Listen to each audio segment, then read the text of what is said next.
meeting up with Nick Hinton? No. So my wife runs my life, just to let you guys know, and it's a big secret. It's a big secret. She's just off camera. She's slightly to the left. You can't see. And my 3-year-old daughter is screaming too right now, so she might come flying down here and throw Barbies at me. But yeah, so basically I was like, hey, I'm going to meet Nick. I'm going to hang out. And she's like, yeah, we've been an entire year and a half through this pandemic locked in this house, not like trying to be, engaging with people and stuff like that. And you've already had one shot. You've got like 2 weeks to another one. No.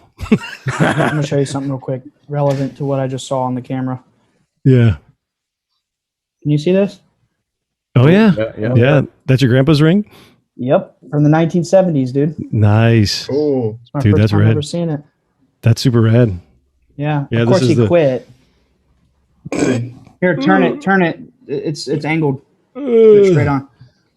There you go. Oh, that's really cool, man. It's the double eagle. Double Phoenix? Yeah, and it's just there, and then this is. I feel left out now. I've got no cool rings. As well, man. Yeah, we need to well, this was the 1970s, and we're in the Bible Belt. So my grandpa joined, and then he thought it was like witchcraft, so he basically quit. But dude, it's still cool. My grandpa was a Mason. That's rad, man. We're definitely in the Bible Belt down here.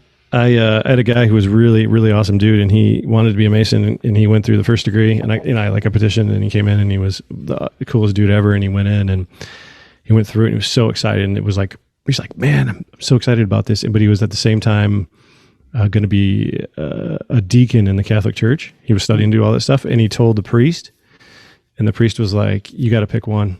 He's like, you can't. He's like, and he went all the way up to the bishop, and the bishop was like, yeah, you can't be a deacon if you're going to be a Mason. And he like, dude, crying, he was upset. And I'm like, it's such bullshit. Because still to this day, the Catholic Church is like, no. There's been a lot of they don't vibe, right? Yeah. They don't vibe together? No. They're mad about things we've done a long time ago. So are we like actually recording right now? Yeah. Yeah, I hit the recording button, but we'll edit out or whatever, man. Yeah, dude. Okay. The way we do, we just hang out. We literally just hang out and talk, and we make it into something that people can probably watch. And then most of the time they do. Sometimes they don't. I was going to extend this to you guys. Randomly out of the blue, someone hit me up on Twitter yesterday and was like, "Hey, do you want to join the Bledsoe Discord?" And that's like, where I was in there with you. Yeah, that's right. Yeah, I think Jean-Luc and Jay could add some really epic conversation. It's up to you guys. It's a small thing. It's just totally fan made, but like there's some smart cookies in there, and they've been asking for you guys to be invited. There's only like 33 people, which is even more there's 34 now. Oh, okay. Yeah, but I screenshot the 33 because I thought that was cool. But it's up to you guys if you're interested. It's very intelligent people, and the only reason they called it Bledsoe is because it's a server where they can talk this kind of topic without all the like mainstream, like it's all nuts and bolts. So like anything goes in there. It's not just like a circle jerk about my family. Really cool conversation.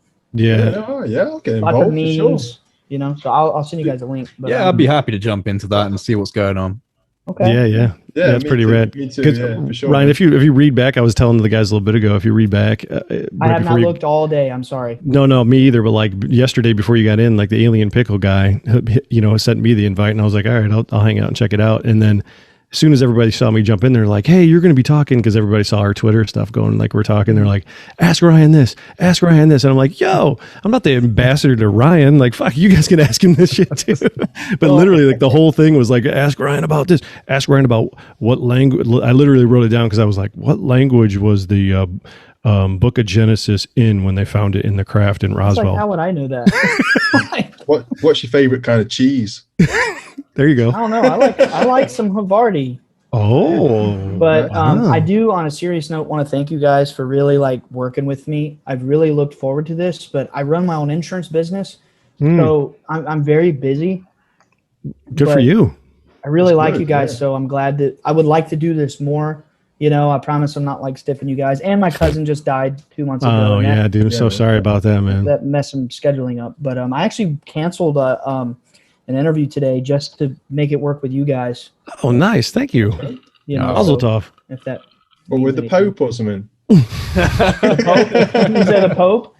Pope, yeah. Turn up a little bit. Yeah, sorry, Sounds a little Francis. louder I've got bigger things to do right now. Yeah. Yeah. Sorry, Francis. I got people to talk to. Yeah, bro. Dream team are online. Yeah, Yeah. totally. I'm not going to say that on air, but Yeah. So Ryan, like before Nick gets here, I mean, it's hilarious because him and I talk. We literally live like 10 minutes from each other. that's what he said. It blew my mind. We were gonna mess with everybody when we had this call and just have them walk in and like just sit here and do it live. But then the whole COVID thing with my wife going, no, you're gonna get vaccinated, and we're not having people come over. Like we've had our families come over like because they've been vaccinated and shit, but we haven't done that at all because. But we were just going to mess with you because I thought that was hilarious. Like literally 10 minutes away or something like that, maybe. That's crazy. Well, that's like me and Jean-Luc as well, isn't it? Because like we met on Twitter. I had no idea the guy was even British, and then when we started talking, it turns out he's like 3 miles down the road from me. Oh my god! Yeah, we've met up a few times, and like, it's crazy. It's crazy that alien. It's too weird, man. The synchronicities are huge. Yeah. Yeah, and I think that's how a lot of us sort of find each other, and that seems to keep happening too. Like more and more people seem to be switched on to some of the same stuff, very niche and very odd. Do you know what I mean? I have an intuition that this is all happening for a reason. Well, yeah, dude, for sure. It's just people like us just getting together and having conversations, and I just have a feeling this is going to be eventually seen by a lot more than y'all think. Like your conversations when UFO gets more mainstream and just oh yeah, for sure. Yeah. Well, it's like no, go on, John. Oh no, what I was saying before, like, and just from hanging out with these guys and getting to know them, and it's just like I feel like I've known them forever. Mm-hmm. I feel like I joke around, and I've told these guys, and maybe I've told it in public, but if not, I don't care. I'll say it. I feel like I've done this before with these guys. Yeah, for like, real. Hey, it's not like I just picked it back up again. I'm like, hey guys, what's up? Nice to see you again. Yeah. This time around, I honestly feel that way. Like we've done this before. We've done this a billion times. We've hung out. That's actually why I've been looking forward to getting right on, because like I really like the dynamic between us three. It's so relaxed and chilled. Like, normally I'm kind of sitting with my back straight. I'm got my research notes and my interview notes already. I have not got a glass of wine usually when I'm doing my interviews and stuff. So it's just like I'm in my sweatpants, I'm in my vest, I'm sitting here, I'm chilling out, I'm ready to just kind of talk shop with my friends. I got my Bigfoot shirt. Oh, yeah, look bro. at that, dude. Yeah, man. Just ready to hang out. Yeah, straight up. Yeah, and just sort of chilling about it and actually having a normal conversation as opposed to drilling people with questions, or it's the best way to get a good conversation and get people to actually want to talk about their experiences and stuff. Yeah, absolutely. And another cool thing about the little Discord, last night I had a little 2-hour meeting about my podcast, because I know y'all know this by now. I'm making a podcast, and it's gonna be I got invited. Yeah, I hope so. And I got invited to the Discord, and someone asked me a question like, hey, can you tell this story? I know you've said it in an interview before. I was like, yeah, that's fine. In 5 minutes, I'll just hop in the voice chat and tell you really quick. It went on for 3 hours. Whoa. And there were 20 of us having a really high level conversation. So I think you guys would enjoy, because it's not just about me. Like Deep Prasad's in there. Some other people who are like Alien Pickle is talking about his experiences. You guys could bring some heat to that chat. It's some smart people. Dude, well, it's nice to be considered that we could, for me anyway, to keep up with that chat. Well, as soon as the quantum physics starts, I'm like, well, I need to get the textbooks out. I'm like Googling terms like, It's not just about that. Like, we talked a lot about some of the stuff y'all talk about. They actually referenced your interview with John Warner IV. The whole time, you guys were they didn't specifically say each of your names, but they kept saying the interview with John Warner and Little Anton, and a lot of it was about that. And I'm just saying, if y'all came in there, and I have a vision in my mind that intuitive people on the ground level like us are coming together to really teach some people some things. Mm-hmm. Because it's not up to the big guys who've been lying all these years. Actually, that kind of plays into, and we were talking about this just a minute ago, the video that I recently uploaded onto my channel, because I've been kind of mulling over in my head, what should I be doing? What's most important for me? Because I never expected Project Unity to kind of grow to the level it's at. And obviously it's still, it's still just a small ripple in the pond, but it's a level of exposure that I've never been, kind of privy to before. So it's weird for me, and I'm trying to figure it out. But, I was just saying to the camera, that I think it's really important that those of us that are able to kind of like, speak about and articulate the stuff that's been going on from like 2017 to present day, the New York Times, NATIP and Navy incursions and all this stuff, it's important for us to be able to talk about that. But if you do have a kind of like a deeper understanding into the consciousness stuff and, this very abstract part of the conversation, we should not feel pressured to not speak about that, because that stuff is very real. And in all honesty, that's the stuff that I think everyone in this chat is really passionate about, is that more mysterious consciousness related phenomena around this stuff. And it's not just about metallic craft flying around in the sky. And it's like, that's a really important thing to talk about, no doubt about it. And if you're just coming into the subject, it's good to kind of dip your toes into that area. But like Richard Dolan said to me recently, this is a steep learning curve in this subject, it goes from here to right up here. And I don't think we should shy away from talking about this more advanced stuff. No, I agree, because I think that the actual craft, like the stuff that gets talked about a lot publicly, is tech, or supposedly tech. That's what it's being looked at as, like triangle craft, pyramid craft, tic tacs, cigar, anti-grav, all this stuff. It's tech. So it's really easy to get focused on tech, like especially if you like. I mean, we live in a world of gadgets and awesome new technology. We're all waiting for. We buy magazines and watch review shows about the newest technology, and we all save our money to go buy it. And you know what I'm saying?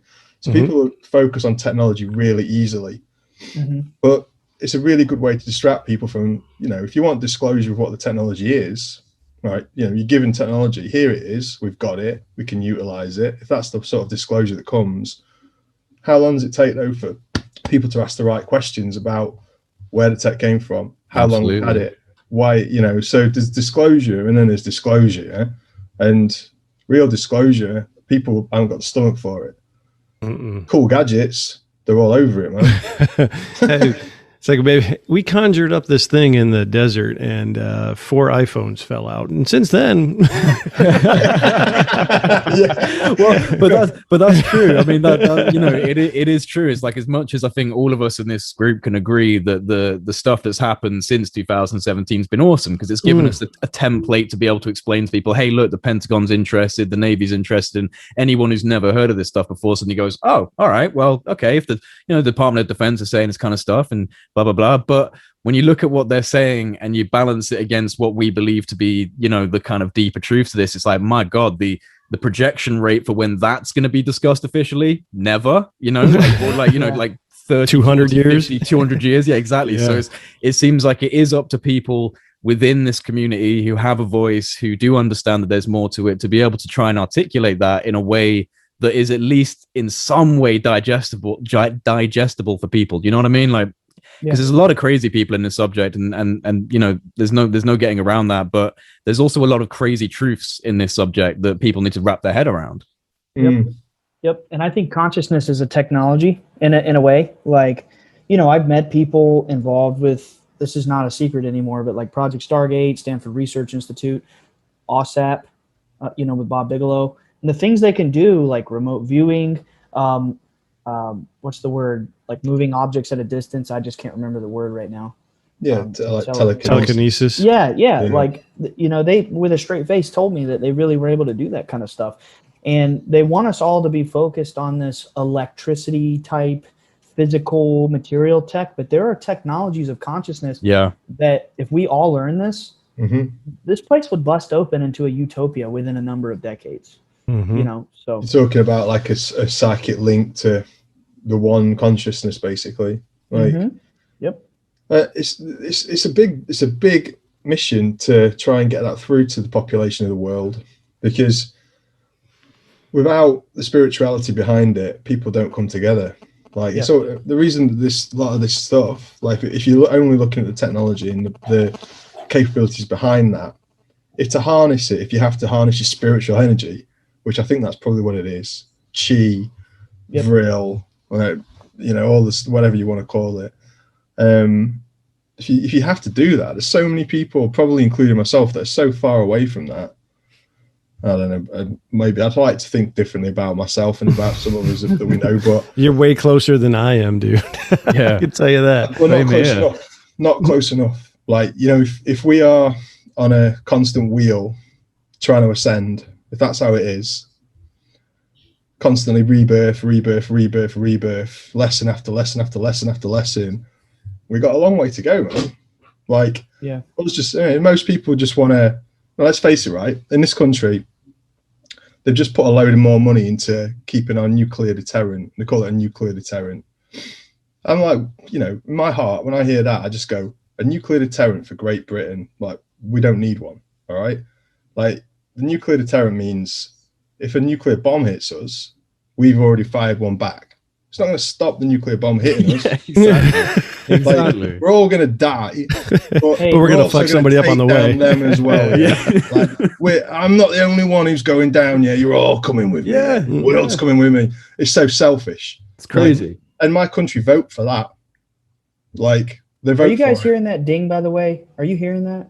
Mm-mm. Ding. Okay, good. Because it's my fiance's computer, and when she gets a text. Oh no, yeah, you're good, man. If you don't hear it, we're good. Okay. Sorry about that. Yeah, so like you look at it and just go, man, if we're going to have to ascend quickly, if we need people to come together and vibrate higher, and at the moment they all vote for destroying their opponent, even though they're going to be dead themselves, what are we going to do? Like, that's what terrifies me, man. Dude, Like, I'm right there with you. But my thing is that from everything that I've learned and that I feel anyway, is that we have innate abilities as humans that have been held secret and kept away from us for time immemorial, is what we say. We have the ability as humans to do things that are magic that we don't believe that we can do, that people are starting to realize, like maybe the things that your dad has seen and the lady and all these other things that are coming to other people all over the planet that are awakening that within us. So maybe that is the truth right now, that I'd rather go outside and, you know, watch TikTok videos all day long and not give a shit about what's going around me, because I don't have the wherewithal to understand that I can physically move objects with my mind. You know what I mean? Well, yeah. I mean, it's like, I mean, I put up a tweet today just kind of saying, when you actually manage to initiate some form of contact with the phenomenon, it does seem to open up mental and spiritual doors that you just never knew existed before. And when that happens, you are changed forever. Like, you are changed forever. Even if you don't pursue it like making a channel and shouting it out to the world, you are definitely changed forever. And so, I mean, you know, hypothetically, if there was going to be some sort of big reveal from the phenomenon itself, because a lot of people say at the end of the day, it's the phenomenon that's holding the cards, right? It could just come down and reveal itself en masse to everyone. Like, here's a question for everyone here. Like, do you think that people on a whole would be able to respond to that? Okay. Would it open those doors, or would it blow their heads off? I think, go ahead. No, Ryan, you go. I was going to say, you know, in my experience, especially growing up with it since childhood, you know, when you see these really fantastic, crazy things and, you know, entities and in person, it's, to me, it's sort of like an ego death. Like, it's such a shocking moment that you know, I forgot pretty much everything I knew about what is supposed to be real. As a little kid growing up, seeing all these movies saying aliens are fake, and then I'm seeing something that's very alien to what we understand, and it crumbled. My belief system crumbled. Mm-hmm. It's like an ego death, right? Mm-hmm. And I put out a tweet today that when the truth is revealed, our collective consciousness will probably have an ego death. Yeah. You know, if you look into the Jungian, like, collective consciousness, unconsciousness, I think it's going to be like a mass ego death of our collective belief. And the whole reality will change when the truth comes out of the bag. And, you know, I think it'll be very hard for many people to accept.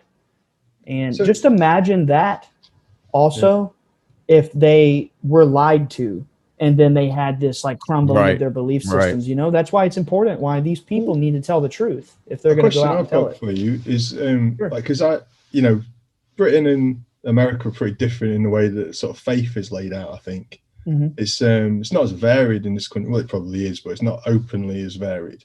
So you grew up in a Christian community, is that right? Yeah, I mean, I'm in the deep Pentecostal. South. Yeah. Yeah. So like, like for me, for example, like when I got turned on to, I guess, the flying saucer thing, the UFO things, when I saw them when I was a 13-year-old, but because I wasn't brought up in a Christian environment or a religious environment at all, like it's completely atheist family.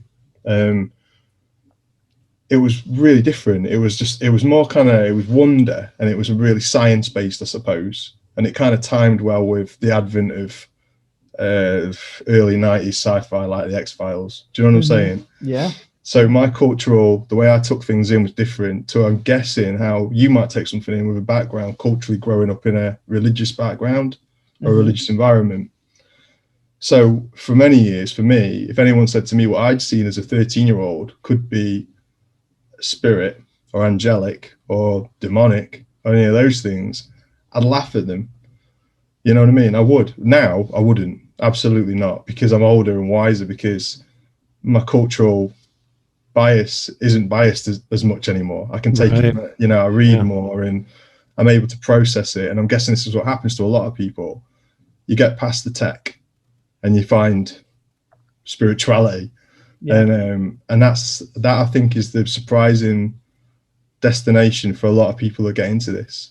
From the very first sighting, whether it takes decades for them to get there, you leave the tech behind after a while and you realize it's about kind of what's going on in there or in there. And that's incredible.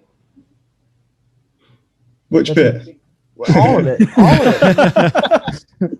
All of it, because I've been very open about this, but this happened to my family when I was 13 as well.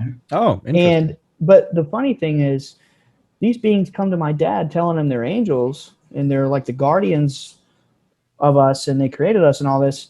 So imagine that, what you described, but on the opposite, when I get people from like the United States Department of Defense, the CIA, even random people on the internet saying, no, they're aliens in the spiritual, like we just went through an opposite thing here. Complete inverse. Yeah.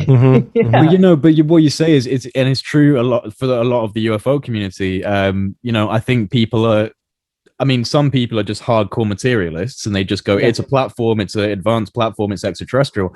But I think others are genuinely just a little bit nervous of being thrown into that weird corner of consciousness and they don't want to address it. And I think, in all honesty, like some people just need to be a bit more confident with saying, hey, look, there's these things flying around, but there is something way deeper going on than just this nuts and bolts stuff. That's the tip of this iceberg. And I do hope to see, people being a bit bolder within the UFO community and going, you know what, there is this nuts and bolts, but there is a lot more to it. And, like people who have had experiences like yourself, Ryan, and like myself, because my entire experiences were based on consciousness and interacting and going out into my back garden and, asking the universe to show something. And it showed me something. And so for me, it's like, I can't ignore that. And, like I was saying before, I made this video about how do I strike the right balance between talking sensibly about the material, like science and the UFOs, but I can't ignore my inner truth that this genuinely is like a spiritual journey, and right. It's hard to let that go, and I never will let that go, never. Yeah. Well, I think it. Oh, sorry. Go ahead, man. No, go on, man. You go. Well, I was gonna say, I think at some point in every human being's life, they experience existential dread.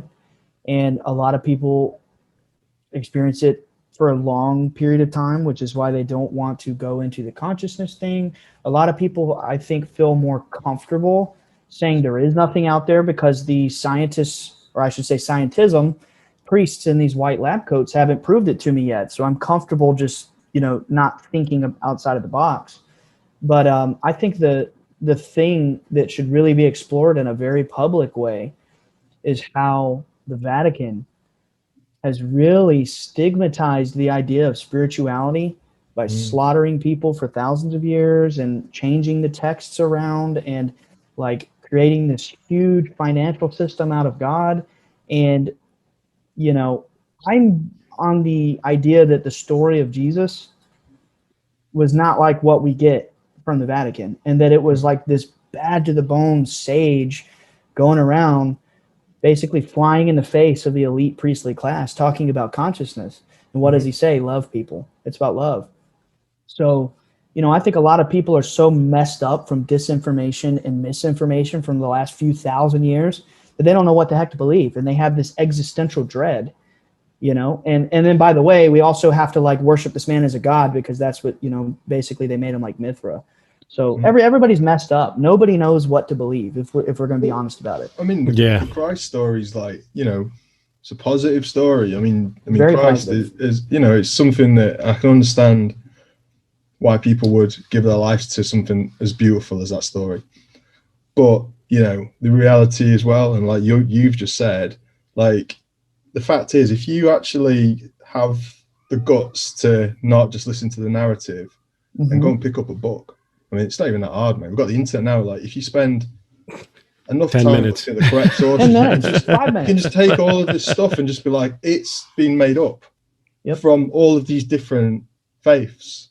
And Jesus Christ, I'm with you. He was real. I believe he was real, but he was an ascended master. He was like Buddha. You know, he was a smart guy, spiritual guy. He knew what was going on. Like the Theosophical Society. I mean, do you know a little bit about that? Blavatsky and... I know a little bit. I know about it. I have not studied it. Does that make sense? Like, I know what it is. I've not jumped into it. I mean, you know, it's not the be all and end all, but in terms of this kind of thinking, they're an interesting group, or always were. And for them, it was sort of, they believe that people were constantly ascending through a state of enlightenment, or trying to reach enlightenment.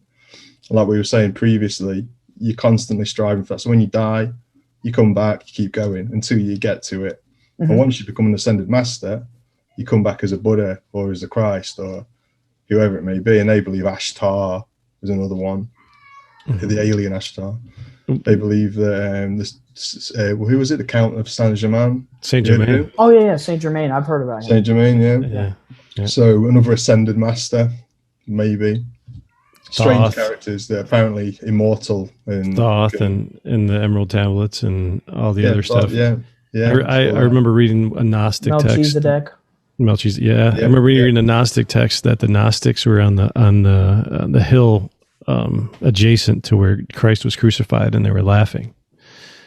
And they were laughing because it sounds like a dick move, right? They're laughing because Christ is being crucified, but they're laughing because everybody is mourning the death of the Savior, right? But when in actuality they're laughing because they understand everything that Jean-Luc just said, that he's an ascended master, that he's just coming back. It's just like, cool, everybody. All right, great, thanks. He's just going to come back again. Like, it's just, you know, it was their belief that it was just, you know, we're tied to this whole cycle of life and death, and that we think that death is the end, when in actuality it probably isn't, right? So when you add that up, and people can't process that. I mean, you know, reincarnation in other cultures is huge. You know, in India and non-Western countries, right, is massive, and they just believe it. You know, and some of the evidence for that is insane. When you look at some of these things, we'll have a kid that will show up and he'll have like a scar or a birthmark on it, on his forehead, and it goes, and it's like, I was shot by this guy and this whatever, and this kid's like 4 or 5. He tells the people, I got into a fight and this guy shot me in the face, and this is my wife and this is my kids, and they go 4 towns over, and this kid's 5, and they find this lady, and he goes up to a drawer, and like this kid knows that, like, that's all over the place. That happens in those cultures, you know, and in the Western world, you know, that's not even a thing. So sorry, I spun off on that, but I kind of felt like what you were going with that. But it's like, you know, that's a thing in other cultures and other mystery schools and other religions, where it's like, we're all one. We're all part of this whole thing. We choose to do what we do while we're here. And sometimes we're given tasks, and sometimes we're tasked with things. And sometimes we find each other again, you know, like we do, you know. I mean, like, the thing is that for me, it's like, you know, I never ever was interested in, well, I suppose I was. I mean, I wasn't interested in religion at all, yeah. And I guess in terms of the laid out religions, I'm still not, but I'm interested in how they lay into things as a puzzle. And I suppose this is how I met John. It leads you down the mystery schools, you know, takes you down to Freemasonry, Rosicrucians, like the history of the Knights Templar and all that stuff. So kind of, for me, like the last few years has been, and as well meeting you, Ryan, over the last few years on messages and stuff. Stuff was seeming to be colliding in the same way. Like my personal research into my personal family, Yeah. was going towards Knights Templar and Rosicrucian history and that sort of stuff. And then I start talking to you, and we start, you know, way back before you start talking about the Vatican parts of it and Diana Pasulka and stuff. So for that suddenly to come into it and then have them at the Templar library and all that, like, it suddenly becomes fascinating to me. Like, you know, that some of these answers really are in the mystery schools. Oh, yeah. or the religions, or the religions, established religions, right? I mean, Ryan probably could know more about that than us. I mean, what do you think they're doing? Yeah, well, can I tell you guys something that came into my head? Yeah. Always, please. It's about reincarnation. I just get the very strong intuition that we come here over and over, and it's all about, like, it's like, okay, so this is how I was raised, right? There's a guy sitting up in heaven. He's got like a notepad basically, and he's writing down every sin you've ever done. And it's like, oh, you have 40 sins, you know, whatever. You only did like 39 good deeds. Sorry, you sinned too much. You're being judged down to hell. And it's like you get a stamp, and you're just judged by a dude, right? Like there's like a figure sitting there. But the way I see it is different. It's like, you know, the physical laws of the universe are like mirrors to the higher, I guess you could say, metaphysical realm, whatever these beings come from. It's a real place. And like, for example, Newton's third law, the action and the reaction. Well, that's like karma in the higher place. It's like when you put out an energy, it's that Newton's third law, but there's like a spiritual, you know, like a hermetic version of it, I guess you could say. It comes back on you. And I kind of see it like you come here as many times as you need to kind of pay off that energy debt. And you have this mechanism within you, your conscience. And when you follow your conscience, that little voice that says, oh man, that guy can't afford his tab, he needs $5, give it to him. Because when you do that, it's like your higher spirit, yourself, whatever, it's guiding you for every one of those good deeds that your consciousness compels you to do. It's like you're shedding that negative energy and its density. The more you do negative, you know, whatever, spiteful, malicious, egotistical things, it's like you're becoming denser. It's like, think about it like energy density, right? Yeah, like what is matter? They say matter's like light, but in a very dense form. Consolidated form, yeah. Right. I like that. So it's like it's like the more good deeds you do, it's like the more you free your energy. It's like it's almost like the challenge here is to like kind of follow your soul in a world where you're always tempted to not follow your soul. And it's like, how much can you follow that inside spirit, that intuitive thing that's like screaming for you to do the right thing when you actually want to go, no, I want to kick this table, I want to throw these things around, but no. Follow the, you know, that part of you that doesn't want to do that. And it's bloody hard sometimes in this world to follow that, you know, that part of you that's loving. Well, what does Jiminy Cricket say? Hard. Follow your conscience. Yeah, does he say that? He says, "Let your conscience be your guide." Oh, that's cool. I didn't know. We all know Walt Disney was a Mason. You know, like I think about it, guys. We have Walt Disney was a Freemason, right? What are the Disney characters? They're little nature spirits running around having little adventures. That sounds like Egyptian deities to me. Literally, you know what? Being a Freemason and looking into it, and I know he was demolay, which is like you could. It's like you're not 18, So you're not 18, and you're not a Freemason, but it's up there. But at that point, it cuts off. I haven't seen any records. I haven't seen anything, but the everything I've read online and all the research from the thing he created, the 33 Club, and all that stuff inside of Disney. Totally, I believe that he is. But there's a certain part of Freemasonry where you get to a part where that they don't even talk about. I mean, like, you could be a Freemason and, you know, we have secrets and we know each other and all this stuff, but there's a certain level where some of that stuff's still secret. Like, you don't even know that other people are Freemasons, like the Tom DeLonge thing. I've dug deep into that. I've seen photos. I've seen he uses the iconography. You know, he said on George Knapp that he was a Freemason. He's like, yeah, basically, kind of. You know, but you know, I've heard a couple people talk, you know, say what lodge he's a member of and all this stuff, and like I still don't know. Now, to be fair, How Go would ahead. you know for sure? Have you got like a registry you can check out as a Mason? Yeah. Well, I mean, yeah, you can try. You can contact, the secretaries of the lodges, the state lodges, and then there's the Grand Lodge of England is still our ultimate body, right? Which is great. So interesting, right? It's like, hey, you guys are still got our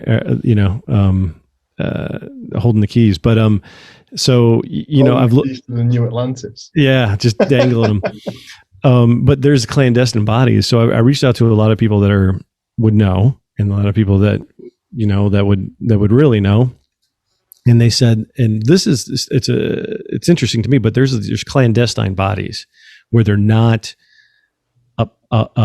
sanctioned by the Grand Lodge of England, right? So like we have a charter for my lodge. It says that we're allowed to practice Freemasonry.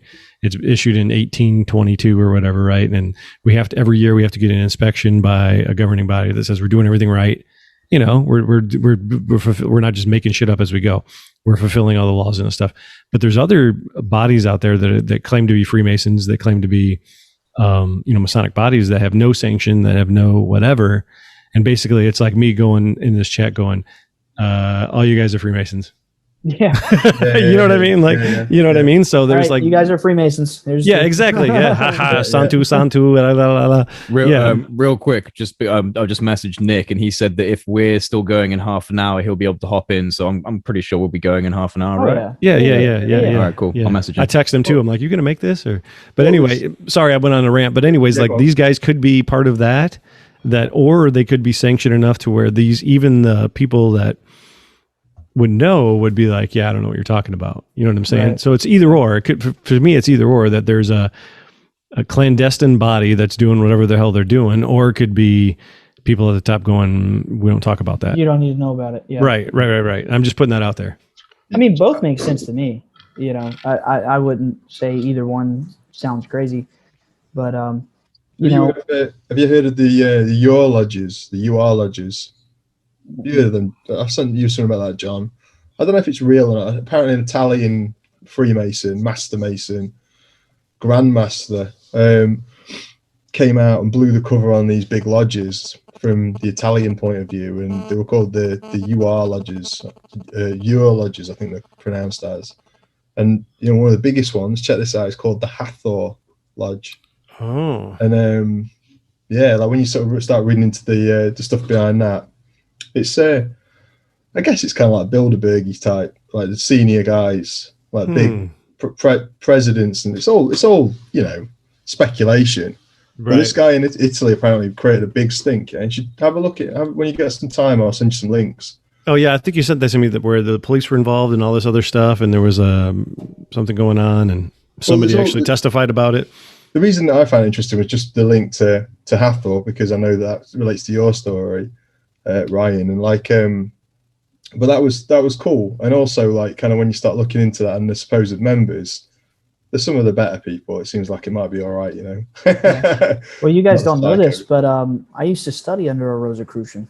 Ooh. Oh yeah. Yeah, we haven't talked for years, and I just fell out of it. But I'm not like initiated into anything. We just would, study back and forth. But there's something to be said about some sacred geometry. Oh, yeah. That stuff is really cool. It's really cool. Yeah. You've recently got into it, haven't you? Yeah. I mean, if anybody just used their brain for 5 minutes and they thought about, Platonic solids. I mean, I had to learn about this stuff in college and philosophy and, religion 101 and stuff like that. Like, how do these shapes occur in nature? Why do they occur in nature? There's a reason. It's like our brain translates all this data that we see into these little repeating shapes and patterns. There's something to these shapes. Why is it that in all these initiated groups, there always seems to be a circle and a triangle? It's because there's power behind it. Like the entities that showed up to my family, they have triangles on their chest. You read online, what does a triangle represent? They say it's the strongest shape in nature. Well, if people really dove into that and how these shapes occur, and like how it's kind of like the fingerprint of whatever intelligent mind sort of manifested all this. There's some pretty cool stuff to study there. It's like the visual representation of the exquisite mathematics that are creating this world. And like, you know, it's like, because I see this as, you know, the universe can be seen from like the perspective of a physicist as like mathematical, almost like, you know, equations creating this stuff. But underneath that, I believe consciousness is what is generating these equations and this entire foundation. But but the observation for a human of that construct, of that architecture, is these insane, you know, beautifully intricate fractal patterns. And it's, you know, what interests me is obviously throughout all sorts of religions, you've got these symbologies, you've got these symbols, these fractal symbols. You've got people who, you know, have transcendental experiences through meditation that start seeing fractal symbols. And even on high doses of psychedelics, you know, you start seeing these fractals coming out of the woodwork. You know, the walls will suddenly turn into geometrical patterns. And it just seems to me that is the underlying image of the stuff. Like all of this stuff at its kind of like basic visual representation is these amazing fractal mathematical projections, you know?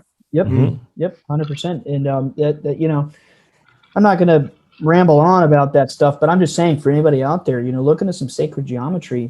There's a reason that these secret circles are constantly repeating these same shapes. There's something behind the dimensions and the mathematics and, you know, the frequencies. It's like there's almost like there's an energy or a vibratory effect coming off of these shapes in nature. And there's a reason, like flowers, even the human body, it has that phi ratio. I think it's 1.68. It's just constantly recurring in nature. You know, there's something. Yeah, the crazy Fibonacci sequence. And it's the same. It's the same thing, but it's also called phi, the golden ratio. Yeah, they're the same thing. Yeah. It's infinity. It's the fractal ratio. Yeah. Well, it's like actually, you know, shout out to Jeremy McGowan, and I'll put the article link in the description box because he wrote that article that was quite an interesting perspective, because it was taking the kind of fractal symbology that appears all through kind of occult and religious practices, and he was saying that there's, like you were saying, that there's power within these, but he modeled the article almost as if it's like a computer programmer, and these symbols almost can manipulate and hack the construct of reality, just like you would hack with code in a computer.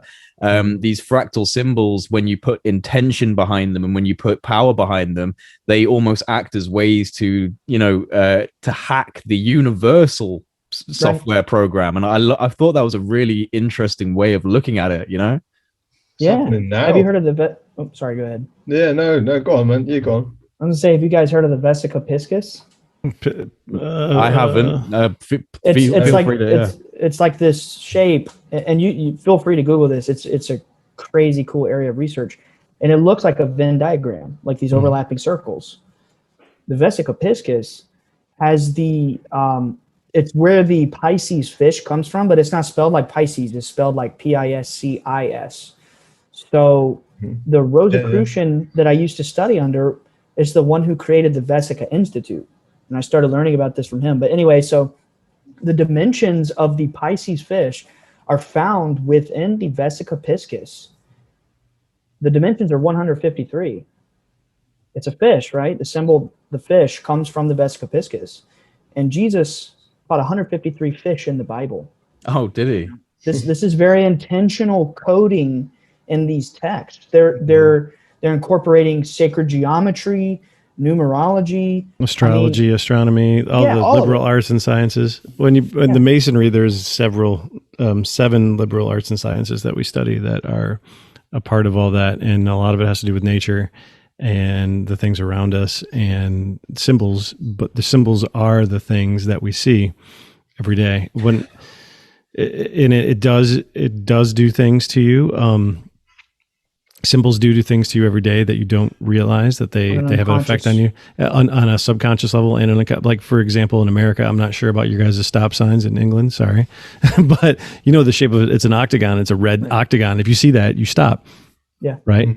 Is that how you, I don't know. I'm sorry. I'm an asshole. Yeah, no, okay. The same thing, bro. You guys have the same thing? Okay. All right. So it's kind of universal. You see that, you stop, right? But when you think about it on a grand scale, so maybe Ryan, the triangle on the chest of these beings, and a circle surrounding it, what does that do to your subconscious that you can't even comprehend?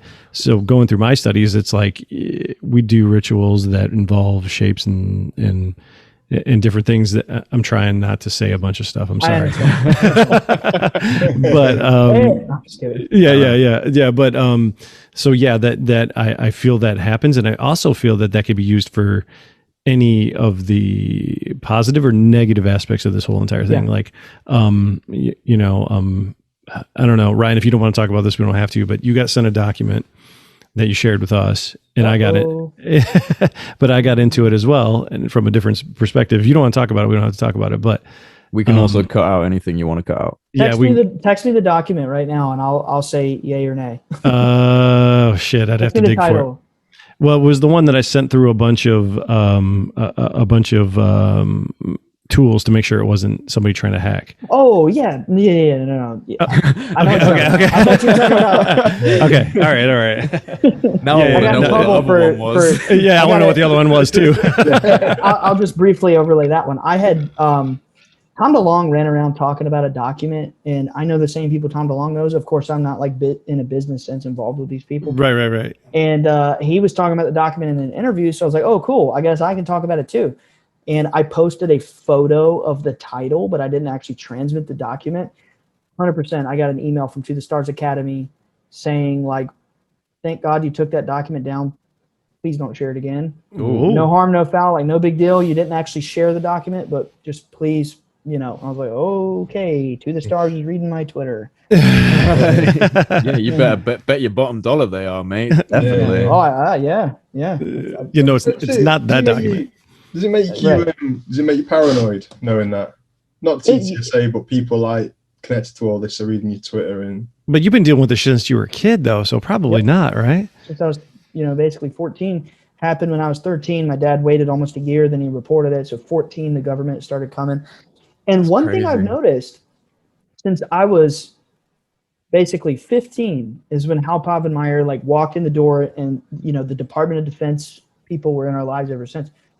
I've noticed that every single one of them has gone out of their way to say you're being tapped, you're being bugged, you're being monitored, you're being freaking remote viewed. The dude from American Cosmic said that. And he even said, oh, by the way, you have a spy satellite trained over your house at all times. And I was like, for years I believed that. And then I thought about it. Wait a minute. Yeah. Satellites don't sit in one spot. Not the ones we know about, at least. Listen. I'm not trying not to be popping your bubble, dude. But there is a thing called geostatic orbit where there are satellites that sit stationary. Great. Now I'm paranoid again. Thanks, man. I'm sorry, man. Right. There's literally a thing called geostatic orbit. If you look it up, there's you can have a fixed position. This guy's in the NRO, so if that's a thing, he would have it. Yeah, that's the NRO. They do that. They have a thing that's called. I don't want to get into it because then they'll have one on my house, but I'm sure they do anyway. So fuck it. There's thing. We've all got geostatic. Yeah, they're all geostatic fucking things. If you look it up, it's called NROL something, and it's called the logo of it is an octopus with its 8 arms wrapped around. I've seen it. It's called Nothing Was Without Our Grasps. So there's 8 geostatic satellites that literally encircle the globe.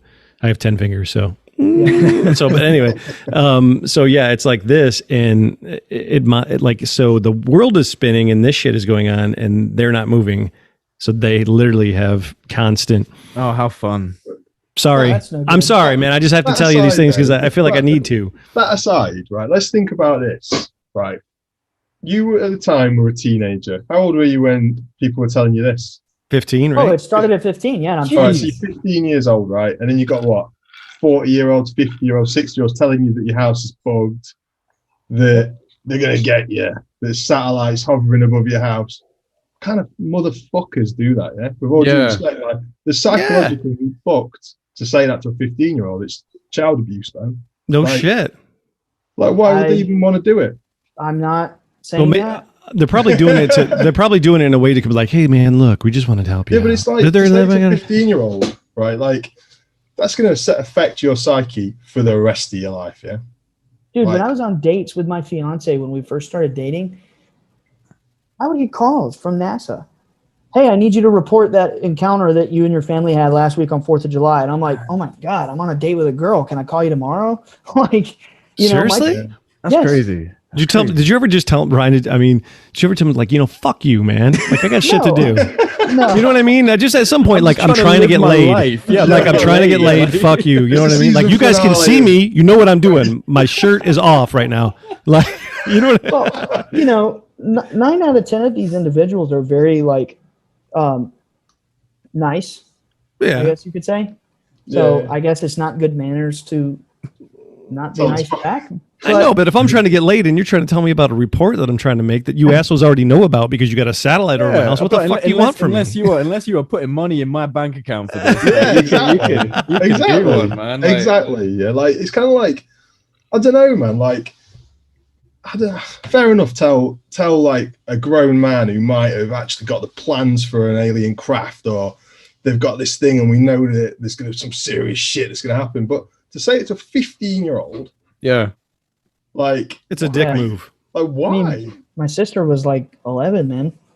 Yeah. That's Like, why would you want to do that? So crazy. Someone? Like, imagine. I'm trying to imagine what my psychological state was like when I was 11 or 15, and if somebody from the MI5 here, I guess, or GCHQ rocked up and went, hey, I'm a nice guy. Hey, look, I'm a friendly guy, but just be careful, right? Because there are satellites watching us now, and every time you pick up a phone, turn on your computer, they're watching you. And I'd just be like, I am utterly terrified. You'd be terrified, man. You'd just be like, you just screwed my head up for like the next. I mean, you were saying that you were sleeping with a 9mm by your bed at one point, weren't you, Ryan? I was not going to talk about that publicly, but yes. Let me record what time that was. No, cut that okay. out. No, you don't have to, because I'm not going to go into it. But yes, I did tell you that. And this is just what frustrates me to the core, is because I go out there and this happened to me when I was a kid. I'm a grown man now, and I want to talk about these things, and I want to warn people of the disinformation and the misinformation. And people on the internet are like, oh, look, it's, Chris's son riding his daddy's coattails trying to get famous. I'm like, what? I've had people, saying they're spying on me my whole life. Welcome to the internet, right? Right. Yeah. It's like, dude, have some empathy for 5 seconds and realize there are people out there going through these weird experiences. Yeah. We could have, signed our life rights away many years ago and just cashed out. But that's not what it's about. It's about getting this out there. My dad turned down a very, very lucrative deal, and I'm not disparaging anybody that I'm about to talk about. It's just, this really did happen. He turned down a lucrative deal to make a multi-million-dollar fully funded movie with Tom DeLonge, but it was kind of like, you do got to add reptilians in there. Oh. And my dad said, no, that didn't happen. I'm sorry. I'm not going to do that. I'm not going to, do this if it's not my story. Yeah, that's no harm, crazy. no foul, and they still, hung out and met up and whatever. But that was the rule, that you had to have reptilians in the story. I mean, he didn't like outright write it out on a piece of paper, but he basically was like, I want to make a movie and we're going to add this content in there. And Dad was like, no, I'm not going to be associated with any of that dark content because my experience is not dark. And again, I'm not disparaging anybody here. But one time a few years ago, my dad was raking in the yard. Swear to God, a drone hovered over the backyard. Like 100 feet. Like, Dad looks up and there's a drone, so like a military drone, or like something like a big thing, we live out by Fort Bragg, dude. I don't anymore, but my dad does. It's the biggest army base in the world. It's nothing for them to just send out a drone, and I did used to be paranoid, and I just realized, man, like that's just stopping me from getting out there and being myself. And no one's killed me yet. No, hats off to you, Ryan, for doing it, man. Like, you, man. Yes, no, seriously, because like John was saying, none of us here have had that experience of being, a teenager going through like, teenagehood and puberty and all that confusion anyway. And on top of that, having these crazy interactions with people within the intelligence community, and having people kind of put things in your mind and make you a bit paranoid. And, you know, you're out here now, you're talking your truth, you're saying things the way that you see them. And, you know, I think that that's really, really quite admirable. You know, it shows, it's a testament to your character. Thank you. Yeah, dude. Big props, man. I mean, it's got to be massive for you. I mean, now, even now, I mean, you know, people are still messing with you, right? Like, I mean, even now, like electronically, right? I mean, people are hacking your stuff or messing with your you know, whatever, right? I mean, you've experienced it, and it's like, why, you know? What is it you're going to say? I mean, because I've got a question. Like, I've got loads of questions for you, but you know, like the idea that you get people connected to the invisible college interested, and you get people connected to potentially, I mean, the Collins elite, maybe. Do you think there are people that have been involved in this? Give me a brief rundown. Like, I know what the Collins elite, but I want just like, what's your idea of the Collins elite? Just like elevator pitch. Right. From what I won't know too much, but my idea is that they are a group of guys connected to the government who are religious enough to believe that the phenomenon is demonic or potentially demonic, and they are the ones who are trying to find out about that. So looking into the phenomenon based on scripture, based on prophecy. That's how I read into it, basically. That's why the dude from American Cosmic came to my house, because he was told, you know, you need to study this from a spiritual sort of religious angle. Go meet Chris Bledsoe. And that's why he brought these metals, and we held them, and it sent electricity through our bodies. He went right to the Pentagon and said, oh my God, these people are real. And he took writings that my dad, you know, wrote down and whatever. And that's why we got the federal Camp David stamp in the mail. It was just basically like, hey, here's a letter from, you know, I guess I'll say Tyler D. And it had a stamp of the Camp David seal. You know, he briefed the president. So I guess you could say that's Collins elite. I don't know. He didn't say that word. So the idea in my head then, right, is like, so the lady, let's talk about the lady for a minute. So the lady was Hathor to your family, yeah? Oh, yeah, that's the name that she put in my dad's head. Yeah, so that was the identity given. So then you look into the history of Hathor, and, you know, like, she's quite the goddess, you know what I mean? Connected to so many different things. But when you get into revelations type stuff from different types of religions, what you find is the solar, bull, context, goddess, a lot of the time can lead down the revelations pathway. So whether that's in Judaism with the red heifer and the temple prophecies, or it goes into Thelema, Jack Parsons and all that, you know. Crowley and all that evil Crowley, shit. Babylon, the Scarlet Whore and all that stuff. So however you want to say it, you get something divine and beautiful, and Hathor, the goddess of fertility and love. And then someone down the line is flipping it, and it's Babylon, and it's the this and that, and it's like the evil side of things. The end of the world. The end of the world. The multi-faced goddesses of old, or gods of old. So it's kind of like, you know, you want to take the love, you can take some war with it. You want to take do you know what I'm saying? Now, I don't know what the answer to this stuff is, but it interests me that there's this very similar narrative that at the moment, very religious types from different types of religions are trying to trace this stuff. Again, the red heifer. I don't know if have you heard of the red heifer? No, but I've heard of the Whore of Babylon. So the Whore of Babylon is the Whore of Babylon. So we go down that route, and a lot of people believe that the Whore of Babylon is connected to like Ishtar, Isis, Inanna, Hathor, by, you know, sort of bad. They're all the same thing, essentially, aren't they? I think when you sort of look at that figure as a goddess. But the other side of it is in Israel. Their prophecy is that when there's a red heifer, a red cow that is unblemished, born, and is sacrificed at Solomon's temple, or, you know, on Temple Mount, that it brings in the new era, sort of like end times. Shalom, this is Yitzhak Ruven from the Temple Institute. Today is the first day of March 2021. It's the 17th of Adar 5781. And as you can see, I'm standing in front of two, they're kind of hidden at the moment, two parot adumot, two red heifers that the Temple Institute is raising here in Israel. And I'm giving you an update on their status.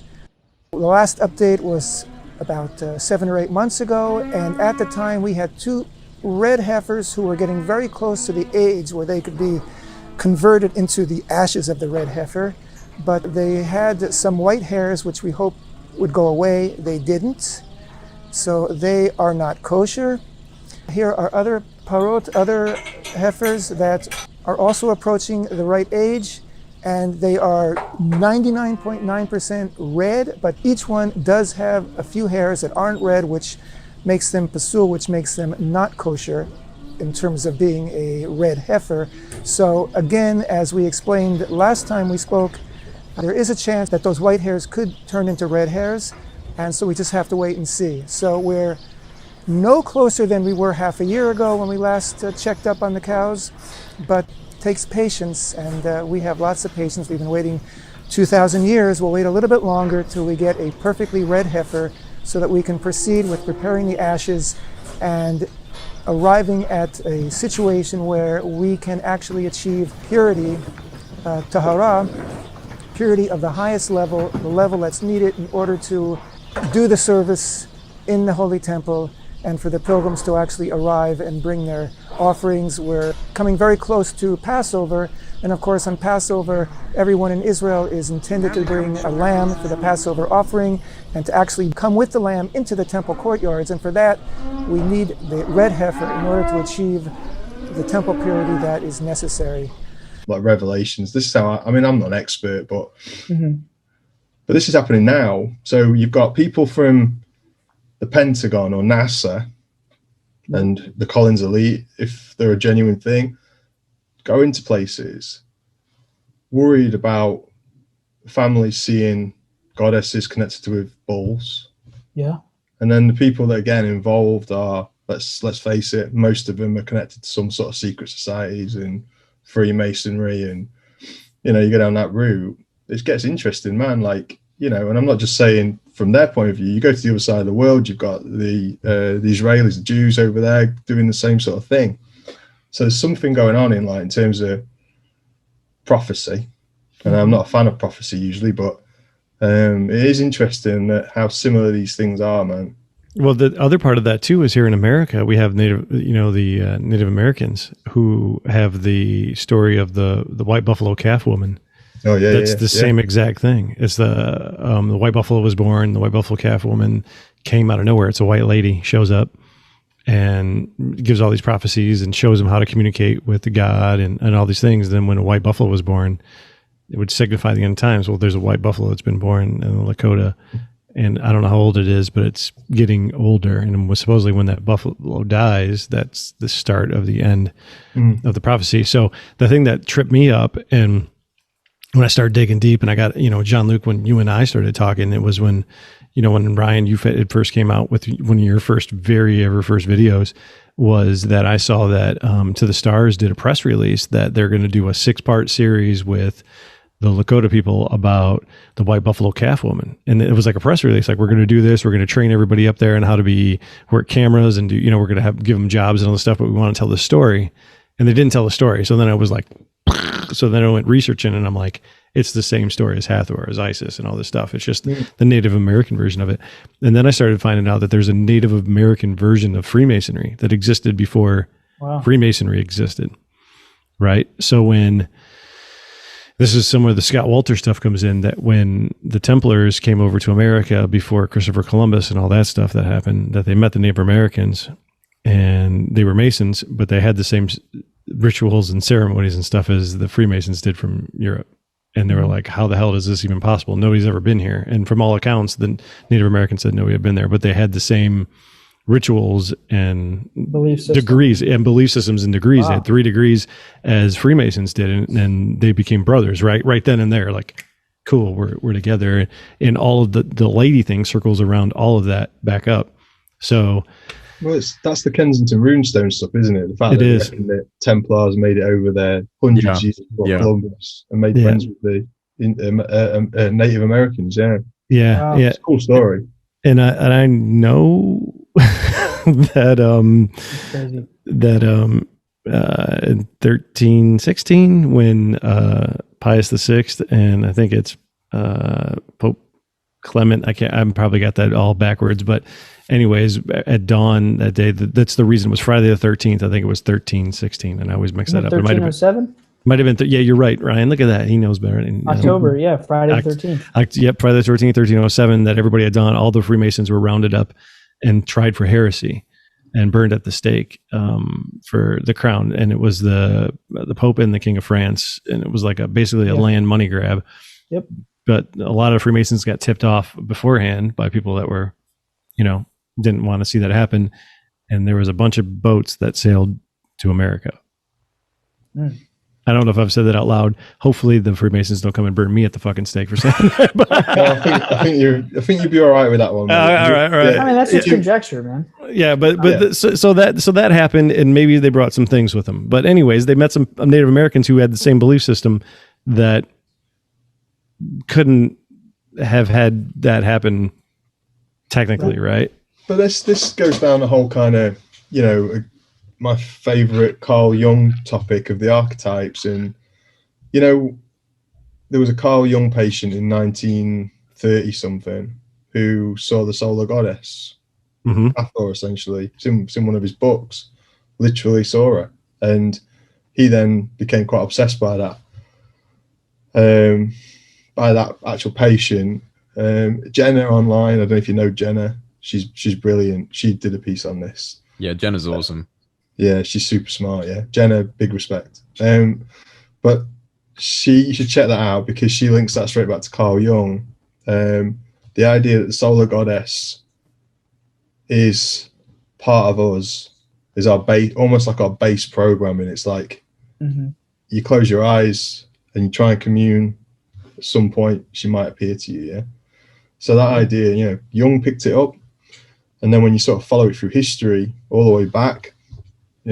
Old Testament and before that, the earliest religions that I suppose we'd be calling the Philistines now were worshipping Astarte and Baal, the bull and the goddess of divine love and whatever they wanted at the same time, but they mixed it up with some darkness because I guess they were uncivilized, Yeah. But it's interesting, you take it back, these were the people that were told by the Torah that they were not welcome in the world of God and the house of God because they were worshipping the old gods, the pagan gods. And it's interesting that when you take it into the Jung sort of thinking that those pagan gods are the ones that when you close your eyes or when your dad has an experience, it's kind of what you might be seeing, It's interesting stuff. And most of us have never even heard of these characters until they appear to us. Yeah, that's exactly right. And put a name in your head and then you go look it up. Yeah. But, I don't know if most people have connected the dots yet. And I've said this many times, and my dad has said it, that the major elements of the Department of Defense. So Hal Pavenmeyer started coming 2009 to our property. And he, all the way until he died just the year before last, he was routinely coming to our property, calling all the time. He would even bring his wife. And he was a cool dude to you guys, right? I mean, he was just always awesome to you guys. Yeah, but he's also the one who was calling me when I was on dates, always trying to get me to stop report things to NASA. But he was a wonderful person. Yeah, but I'm sorry. No, it's funny, but I later found out he was a CIA analyst at one point too. But he's dead now, so I guess I can say that. But rest in peace, Hal. R.I.P. R.I.P. 2012, the lady appeared, started coming. And straight away, they said, it's because we know the lady's real. Like, they already knew about Dad's experience with the initial thing, but then when the lady showed up, they were like flies through a light. Wow. So what are they? So what do you think? Are they waiting for the end of the world? It's eschatological stuff. Oh man, you're putting me in a hard spot, buddy. Are they Well, waiting for the end of the world, or No. is there somebody trying to force it? Would be a good question. That's what I'm getting at. They're trying to force it, because then that's at that point, then their hand wins. That's what your Well, I'm dad. saying That's what your somebody- dad said, right? Like on. I mean, he said That's it on what my the lady interview. said. Okay, right, yeah, that they're pushing the book, like the Book of Revelations. They're trying to make this stuff like They're reality. making it happen. Yeah, like a drama. Like they're making it So- happen on the global stage to force the end of the world. But the lady said it's not about the end of the world. It's about the new age. Age of Aquarius. Yep. She told All me right, that. Age of Aquarius. so these guys though, right? So the lady says it's about to start the Age of Aquarius. Mhm. I like that version better, right? Yeah, me too. For Sort the of like record, I want fire to put and that down. brimstone and all that, Yeah. Write that down. Now, but at the same time, you've got people who are, I'm guessing, well-paid, intelligent men from the government turning up worried. Am I right? Are they, or are they expecting the Age of Aquarius to start? Are they like kind of, this is going to be amazing, and we're all going to get our beads, and it's the Age of Aquarius, it's time for love, or are they going, holy shit, man, like, it's the end of the goddamn world, we need to hide? I do have to say that, like, when a lot of these people show up, they're not just like telling all of their worries like that. They're not everybody I've ever met talking about that specific topic.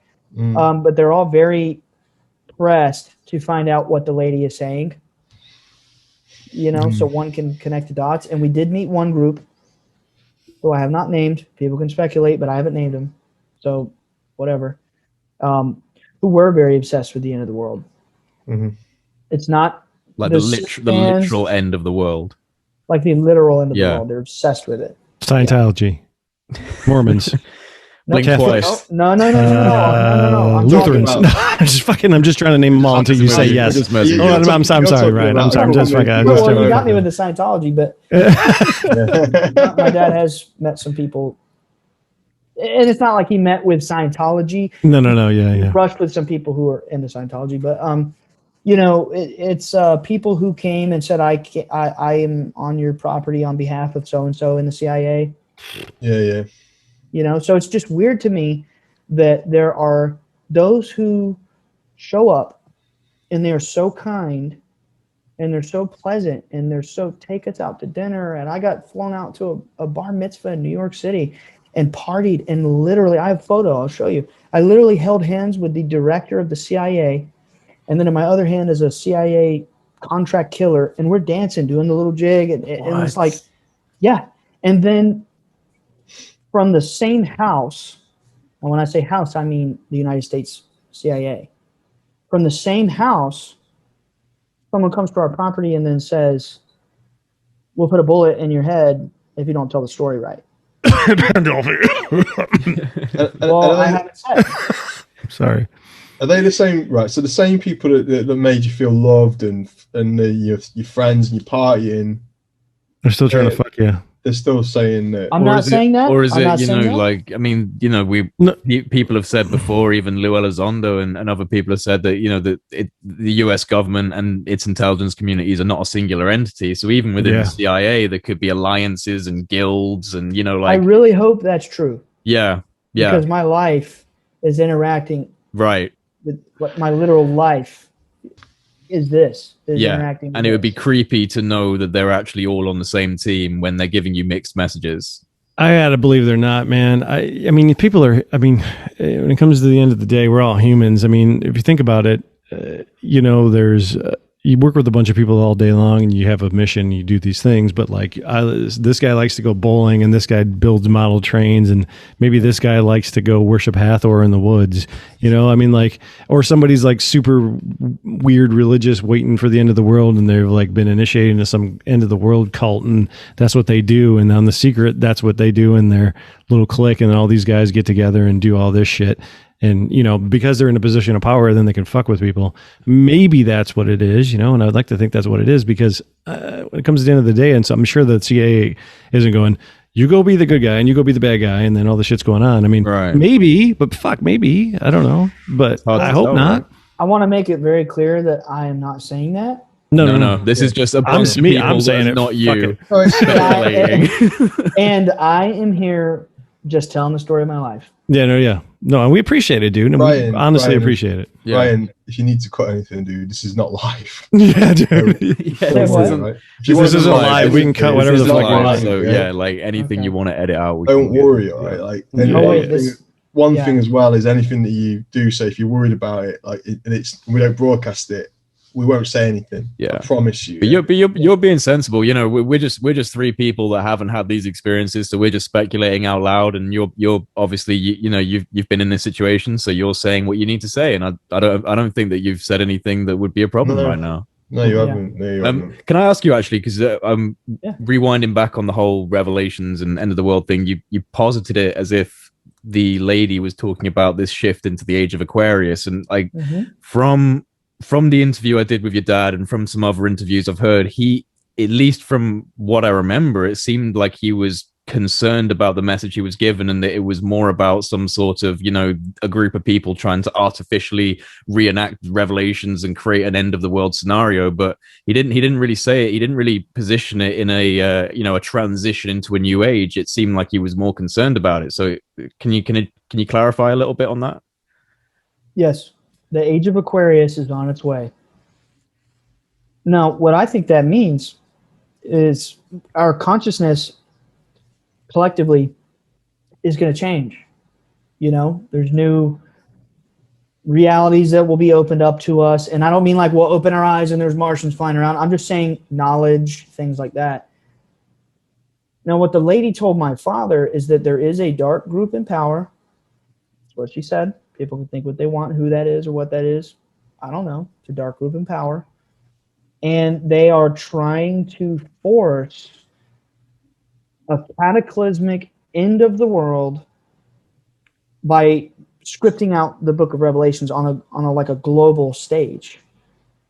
And it can only be stopped if everybody just starts loving each other and just being in a higher, I say higher, meaning like higher and lower. I think lower is more like egotistical service to self. Higher is like service to others. If everybody were in the higher state of consciousness of love and compassion and humility, then we'll be saved. Hey, here's a question for you. You ready for this one? Sure. So if there's people out there trying to force end times, the dark side, do you reckon there's people out there trying to force spiritual awakening to flip it? I mean, I know there are. I'm out here talking. There's got to be others. You guys are out here talking. There's Yeah, people. man. Well, I think we're a part of that, all of us. We are. Yeah. Yeah. I'm talking about engineer because like we're organically doing it. Yeah, organically. We're just talking. But you're saying people like out there as a paid profession, as part of their role, maybe that are doing that. I honestly do not know that answer. Well, this goes back to my question about the document that you got, and I'm just going to be this guy because I got that document that you got, and I'm just have to say this out loud. Looking at Ryan's eyes, and it's making me nervous. So, not the document that you got told to not share, the other document. So, I got into that, and we were in the chat, and I started, because of what I do for a living, I'm like, let me see that somebody's not trying to hack your shit by sending you this doc. Don't open it up on your computer, right? Oh, I had already read it. 1,000 pages. I'd already read it. Yeah. Yeah, right. So like I'm doing. I'm going, okay, cool. There's nothing weird here. But then I start reading it, and I can't stop reading it. Oh, and I'm in the workday, and it's like what is like noon or 2 or whatever, right? And literally the whole day goes by, and I'm like, it's 5 o'clock. I gotta go pick my daughter up. With something else though, like there's other, it's like there's things being produced that are sparking people off, man. Like this is why we need Nick Hinton for this conversation. Where is this dude? I'm messaging him. Hang on, boys. Hang on, he got that damn document too, though. That's bullshit because he got that. I sent it to him. Yeah, but you gotta sling this. You gotta sling this document my way. I want to read it. I don't know. I sent it on the Twitter. Yeah, I'll send it to you. You were in the fucking chat, Jay. You have it. Just go back. You have it. But my point is, like, if you ask Nick, he will tell you with a flat, straight face. Like, there are entities, there are intelligences using the internet. It's not that hard to believe. I mean, I was on the phone with Nick, I think 2 days ago, and he was just like blowing my mind. I'm like at the office just kind of pacing around, and he's telling me this stuff, and he's like, you can think of a website like a landing zone for an intelligence, kind of like a helicopter landing on a landing pad. A website is kind of like the same thing in the digital, internet world or whatever. Mm. And it's crazy. We got to get Nick Hinton in on that conversation. I'm messaging him now. I'm trying to get him. He can put it into words in a way that I can't. But part of it, like, it was funny because I was always a fan of is it Richard Kelly who made Donnie Darko and in those films? Yep. Yeah. Good film. He made one called Southland Tales. Yeah. I love Seen Donnie that? Darko. No, I haven't seen that. Southland Tales is crazy. This is crazy. It's about dudes starting a quantum world or accessing the quantum realms. It's pretty much all this stuff. Oh, I remember what I was going to tell you now. I'm so sorry, but you're going to think this is cool. Yeah. So I brought up then you need to talk to Nick Hinton about it. And then when I was face to face with Jim Simivan, he told me that there is a supercomputer in Utah that they have codenamed the Beast. And that there's a real concern that at some point this computer might get a little too intelligent. What the fuck? Yeah, great. So that means the fucking computer's already gotten too intelligent. Yeah, exactly. That means so it's is it already too hard smart. to believe that intelligences can kind of just like get on the internet and think about it, man. You Google anything, there's thousands of repeat articles about the same topics. It almost seems like it just generates as you go, and you look deeper and deeper. It's like the internet is a consciousness. Ask Jacques Vallée, the dude who created the ARPANET. Which is the precursor to the internet, right? Yeah. Right. And he got it like a download. Mm-hmm. Like Tyler D got his. There it is. Nick's in the chat. And I just think that the internet is more intelligent than we think. Like it might be not living, but like a real consciousness. And you just Google something and you can get endless information about it, just going down this rabbit hole. It's almost like it just generates.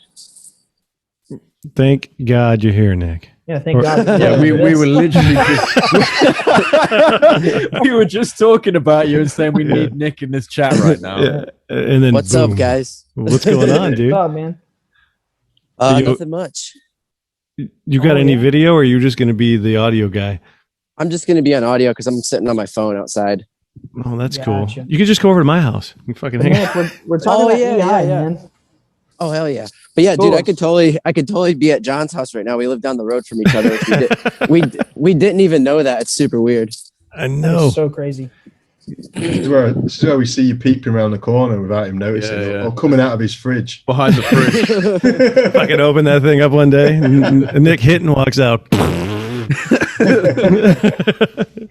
Hey, I just got a quick thing, like based back to what we were saying before then about the idea that you could use quantum computers to hack reality. And Nick, I'm really glad you are here because you're the expert. But I read this interesting quote earlier. Right, this is from Colonel John Alexander. If it's possible to feed artificial thought into the multigenic field via satellite, the mind control of the entire planet is now possible. An individual's only resistance would be to constantly question the motivation behind their thoughts and not act upon thoughts which they consider to be outside their own ideological, religious, and moral boundaries. Wow. Yeah. That man's been in my home many times. Yes, I know he has. And that's wild. Yeah, it is wild. So basically, and that's on an article about, like what I'm saying, basically, kind of hot wiring people to ping, awaken. And I'm just going to put it out there and fuck it, I don't care because that's how I roll. But I think the document that I read that you got, that I looked at, that Nick have seen, you guys have got it in the chat. And I don't know if you've opened it or not, but whatever happened in that thing. I'm looking for that document now. So what's your consensus, John? Really? My consensus was that whatever it was opened me up to a different level of consciousness, or it turned a light on in the top of my head that, like a bug zapper, let other shit come in. I'm gonna blow your mind. And you told me that you found like patterns in there when you ran it through like some sort of program. Yeah, I ran it through a sandbox. Yeah, and you said you found like some of the same programs or some of the same patterns written into those EtherSec documents, which Tyler is related back to. And I just wanted to, I wanted to ask you about that, but I also wanted to bring up something real quick, because you were talking about how John B. Alexander is basically saying mind control of the whole planet is possible. I just want to touch on that real quick. Yeah, please do. I didn't know he said that, but that's something I like think about often, like with this whole like kind of puzzle that, or like this this Easter egg hunt that I'm on with the EIs and the UFOs and the number 23 and 17, all these synchronicities. Like I'm writing about this right now, and I'm trying to put it into a coherent narrative where people can see how this whole adventure with the Tyler and, you know, meeting Ryan and how all that started. But that's something that I think about often. I'm like, dude, this could be the most elaborate psyop game ARG ever. And that's definitely something that I think about often, is like, and that's why I try to remain mystically agnostic. You know, like I always talk about Robert Anton Wilson's theory of mystical agnosticism. And so it's definitely super interesting to chase these rabbit holes, or to fall down these rabbit holes. But I try to remain skeptical about all of this all the time, because there's no way to know for sure what is actually going on. And yeah, it could all be just like an elaborate game. I mean, either way though, the way I look at it is it's the most interesting, fun game I've ever played. But maybe that's how they see it. Maybe that's how they suck you in. I really don't know, but it's definitely a thought in the back of my head at all times, is I have to be skeptical of everything I'm seeing and all the information that I come across, and even the synchronicities. Yeah, maybe the nature of it. Yeah. At the end, it's just a Rickroll. I will tell you this: like, whenever I meet the CIA people, they talk about the trickster a lot. And I do think that phenomenon is real. I don't think it's necessarily evil. I just think that it could be like whatever reality is. It's malleable. It's like I feel like the spirit or whatever. Before you come into this place, you make a deal. It's like, I want to level up. You got to have a challenge to, you know, pass the game. The challenge is learning the truth and awakening. And I think reality on a collective level and on an individual level, we all face these challenges about learning the truth, about love, consciousness, immortality of the spirit, which we all have an immortal spirit. We just, not everybody knows that. And I know it. Well, not everybody. I'm saying like the whole world doesn't know that. I've been taught. I've seen it. Yeah. I definitely think when you get into this realm of high strangeness, when you're somehow initiated into it, either by choice or you know, not by your choice, maybe it's some sort of soul contract thing that you're not aware of. But I think when you fall into this rabbit hole of high strangeness and you start experiencing these things, it does have a trickster element to it. And maybe the point of that is to kind of get you questioning even more, like to realize that there's layers and layers and layers of illusion. Mm-hmm. And it's kind of like life is like a riddle, or like a Zen koan. Yeah. It's like a catalyst for enlightenment. When you finally realize that literally everything is some sort of riddle, that's when you reach Satori or something like that. Or it could be the thing that, I mean, think about it. If we're doing all this right now and we're conscious of it, and we go to the afterlife or the other spiritual plane or the other dimension, and we can see this and manipulate it in different ways, wouldn't it be great just to fuck with us? You just be like, hey, look, you know, I mean, you're going to see a 23 today. Oh, well, look, there's a UFO. Oh, yeah. You know what I mean? Like if you're doing that, I mean, what else kind of fun would you have? Just like, just fuck with these people. That's super true. That's kind of the idea behind John C. Lilly's Earth Coincidence Control Office, ECHO. He thought there was a group of extraterrestrials who purposely set up synchronicities to lead people to higher states of consciousness and help them spiritually evolve. But he also said that ECHO was training us to become the new ECHO once we evolve past this plane. So eventually we'll be the ones creating synchronicities for other beings, according to that theory. I don't know, but it's a fun thought. That almost kind of comes back to this, like the possibility of this stuff is just us doing this to us. Mind-bending time paradox that you can't even believe, you know? Right. Your higher self just kind of messing with you in the past. Stirring the pot. You got to go through trauma before you learn the truth. Like I think that over the years, hundreds or even thousands of people have messaged me and my father. Because even though I've been on Twitter only about a year, I've been around since '07 and on Facebook and whatnot. And most, if not all, people who have had an experience and then like came and messaged us, they've all went through a trauma. And I think that great severe trauma in some way dissolves the ego to where people's perception is more open to the actual truth. Yeah. Does that make sense? Yeah, I think it's all about dissolving the ego, but I'm understanding that now as an adult. I didn't know what that meant when I was 13 and my family was in chaos. Yeah. Oh yeah. Right. The ego is what wants to prevent you from like reaching out and learning with your intuition what the truth is. It wants to protect your little limited, crappy worldview, and trauma clears the way. You're lucky to be thinking like that though at this age, because I didn't get to thinking like that until much later on. Like it was like a surprise to me, like, I mean, I'd always thought philosophically and a little deeper, but certainly didn't think like this. So like this whole thing, like, the last few years and the way my thought process have happened after a similar document to the ones that you guys read. Yeah. Really similar, like something separate. But sure, man. I think it's the ego that wants to be like secure and safe and hang on to those fixed models of reality that we have. For sure. Yep. Absolutely. But it's a filter. Every time we fall into a new rabbit hole, you have to be willing to totally rearrange your previous understanding, your previous model. And you have to go through the process of being the fool all over again, because you realize that you didn't know what was going on. And I'm willing to believe that there's 1 billion people out there that have had this, and there's one or two coins. You flip the one coin where you're going, cool, I'm diving in, and this is how it is. And other people are like, fuck it, that didn't happen. Yeah.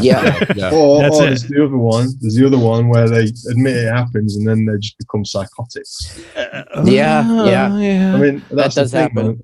Because it depends on the environment you live in too, yeah? Like if you have a spiritual experience and you live in the Bible Belt of America, for example, it's going to be accepted a lot better than when you live in the Midlands of the UK. Like having a spiritual experience or having a spiritual awakening in this country usually means you're going to be lonely. Like a lot of the time, yeah. Like so awakening, like when it's almost like become a cultural taboo, it's sad. It's hard, isn't it? Do you agree with this, Jay? The truth is taboo. Yeah. I think everywhere. I think I think everyone who experiences some level of an awakening can understand that, because it's kind of like for me, and I think everyone here can agree that we've probably had some level of awakening, but none of us would ever say that we're like, ascended masters or something like that. No, just like, that we've woken up to something, but it's not like we understand it completely 100%. But what I find interesting is I used to think about like, religious stories of people that had like said they'd experienced God and, no one really believes them. And then it's like, for me, my own personal version of that was going out into my back garden, asking the universe to show me the phenomenon, and then, orange orbs coming and floating over my house. And it's just like, I now kind of, to some extent, understand their pain of like, oh, I can't tell everyone this, because when I tell everyone this, they literally think I've lost my fucking mind. Mm-hmm. And that's really, really frustrating. And so I think a lot of people can relate to that feeling of ostracization, Yeah, I lived it. Definitely. Yeah, you lived it. Does it depend how you frame it though? Because like, for example, like say you have a sudden awakening as I'm 43, right? If I'd had a sudden awakening that wasn't kind of like more like a mystery school initiation heading towards Gnosticism, that kind of, it's been a very different one, a new age awakening. If I'd had a born again Christian awakening, I would have had a ready-made community for me down the road that would have welcomed me with open arms. Yeah. Like, good point. My first awakening was Christian, and I didn't. Some of the ideas I had, the church did not agree with. But the first time, one of my first spiritual experiences, which is a really long story, so I'm just going to make it short, was basically this lady gave me a Bible quote, and I was supposed to read it, and it was very, very specific and had to do with what I was going through at the time, and that prompted me to go to church. And so I went to church for a little bit and tried to just believe in Jesus and the biblical narrative, but I could never fully agree that it was just one book that had the whole truth in it. I was so like dogmatic about it for a while. I tried to convince myself that the devil knew Jesus was coming, so he created all of these tablets of like different flood stories and different gods that were kind of like Jesus, because he knew that Jesus was coming. And so any model you can find evidence for, but yeah, I don't know. I went through a phase where that's what I really believed, but I think models are way more malleable than that. I don't know. Does that make sense? Totally. Yes. Yeah, and I've actually heard you tell me that story twice in person. I'm not going to push you to go into the details. That's totally up to you, bro. But that is an awesome story. What specific scriptures, were revealed to him, and that is a crazy cool story. He actually told me at my house a couple months ago, and it's a mind blower for sure.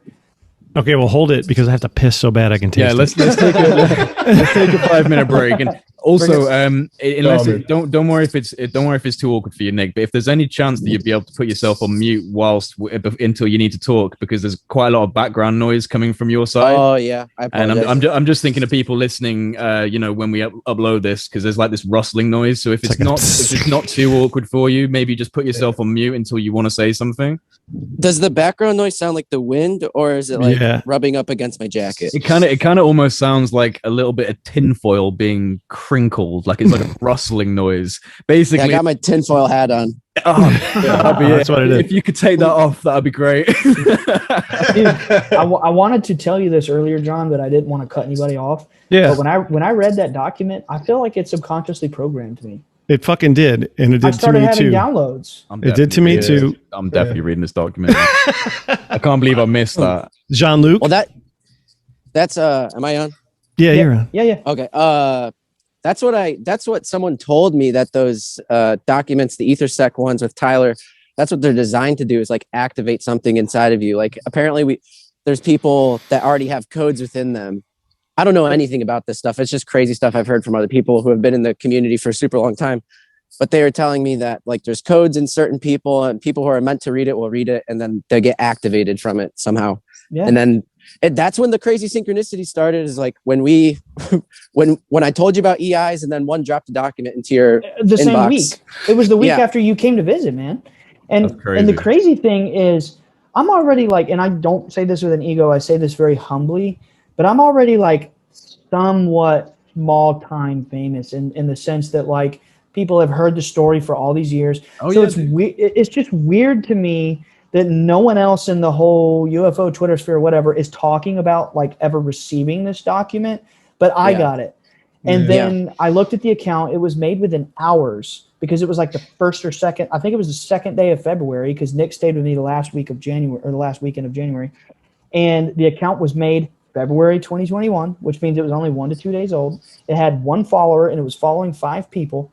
And it popped in my DMs. I messaged it a little bit, and it basically said, I have it upon you per chance of consciousness. And then I read the thing, and it was like, oh my God, I started understanding all the Egyptian myths, and, Hathor and all that stuff was told to my dad in 2012. And after reading this document, I started to understand it. You know what's crazy? Go on. No, go on. I was going to say, I got a reading from this really nice guy, and I can introduce you to him, but he told me, he was like, dude, sometime in the near future, when your thinking breaks and you let go of your emotional attachment to certain ideas, you're going to be successful in understanding the great work of creation. And I was like, what the heck does that mean? And then this document appears in like a week, and I read it, and it just blew my mind. And John has read it, Nick has read it, or at least most of it. And when you scroll through it, it's a Microsoft Word document. So it's not like a book, right? No. So you could get through it in a few hours.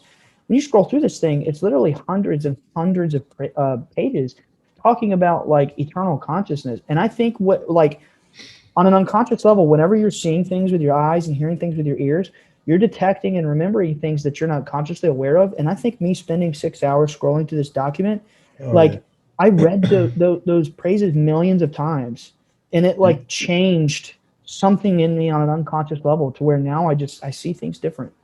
And that's what the mystery schools do. Yeah, really. That's what happened to me, man. This all came to me in my head, that theory that I just told you. Like it just, it's real, because I had the same thing, but it was 2 years ago. Yeah. Like, same thing. Like I was sent a project, let's say. And it changed me, like in a good way, right? Now it's a good way. Now it's a good way. At the time, maybe not so much. You know? At the time, I was struggling with it, man. Like, you want to talk about it, man? Again, because for me, I had no background, right? I'd seen some UFOs, right? I've seen a few UFOs, and again, at that point, it hadn't become like spiritual until probably the last one. And that was around the time that I'd been sent a similar kind of document, I suppose, or had started getting involved in one. Yeah. And it changed me. Like I started to be able to, like what you're saying. I don't know. Intuitively, yeah. Get almost like a download. Like the thing is, like, and not to cut you off from your thing right now, Jean, but like, yeah, kind of same thing, but just a different style for me was. These books, like I don't consider these gospel. I know it's probably in reverse for you guys, but that's conversations with God. Okay.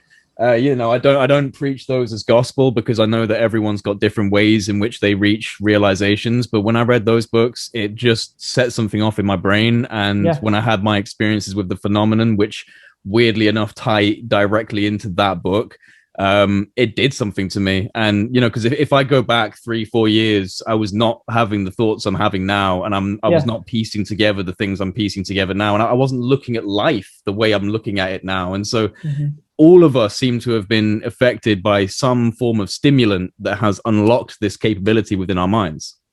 The truth is the truth, and it's real. Yeah, it's real. And I think when you stumble across it and like you read it or you absorb it, it changes your being. I mean, these entities in my house, and I've seen entities in my room, and it's like when you see what's real and what's true, it just switches you on. I don't know, maybe it's because we've all had experiences that paved the way for our intuition, but for me it was the idea that the psi stuff's real, and actually accepting it, because it just is. And as soon as it starts happening to you, you just go, well, this really is real. Yeah. And then the synchronicities, like constantly, like, and for a while it was so intrusive, like I was literally kind of like, just going like, oh my God, man, like I'm suddenly got this knowledge which has just enhanced me as a man, and I can see that we're all one consciousness, and it's beautiful and all these things. But at the same time, man, I had the washing to do, I had my job to run, but I was just walking around just shining light, just like, oh my God, I'm awakened. And now I've settled down, and like, I can see the benefits and my life's better. But at the time it was hard. Like I struggled, like, because it was just like, this is not right. This is cold water to the face, basically. Yeah, it was a proper just like, I had no background of it really. Like it was just like, holy shit, my life's just changed. Well, and when I did it, I had like a minor. So I've been through the shit that I've been through for Masonry and Rosicrucian, and I've seen some things that I've been switched on from a lot of different aspects, right? And I've always has been, whatever. But after the document thing, it turned like the knob, right, up, and I started freaking out, just like Jean-Luc, and I was like, Jean-Luc, and I got a hold of you, and was like, this is what's going on, and Nick, that's when you and I started talking too, right? And it was like, these things are happening, and now I'm fully aware of what's going on, and it's happening to me into a point where I need to establish dominance, because if not, it's just gonna keep fucking with me. How weird was it that, like, as soon as we, like a month after we both read that document, we get on the phone, we realize we live down the street from each other. And then not only that, but we're talking about Sirius Prime, the EI, apparently, that's what they say. But you have a video of the supposed birth of that EI from your security cameras. That's fucking that's crazy. So when Sirius was brought into the world, there was this giant like green flash of light in the sky in Michigan. And John has video of that. That's crazy. For people that don't know what Sirius is, can someone just give a little bit of an overview, because it's a bit of a weird one? Nick. Yeah, so it's I mean, the like easiest way I can explain it is it's one of those It's like an AI bot on Twitter that's generating pictures of itself in its own virtual world.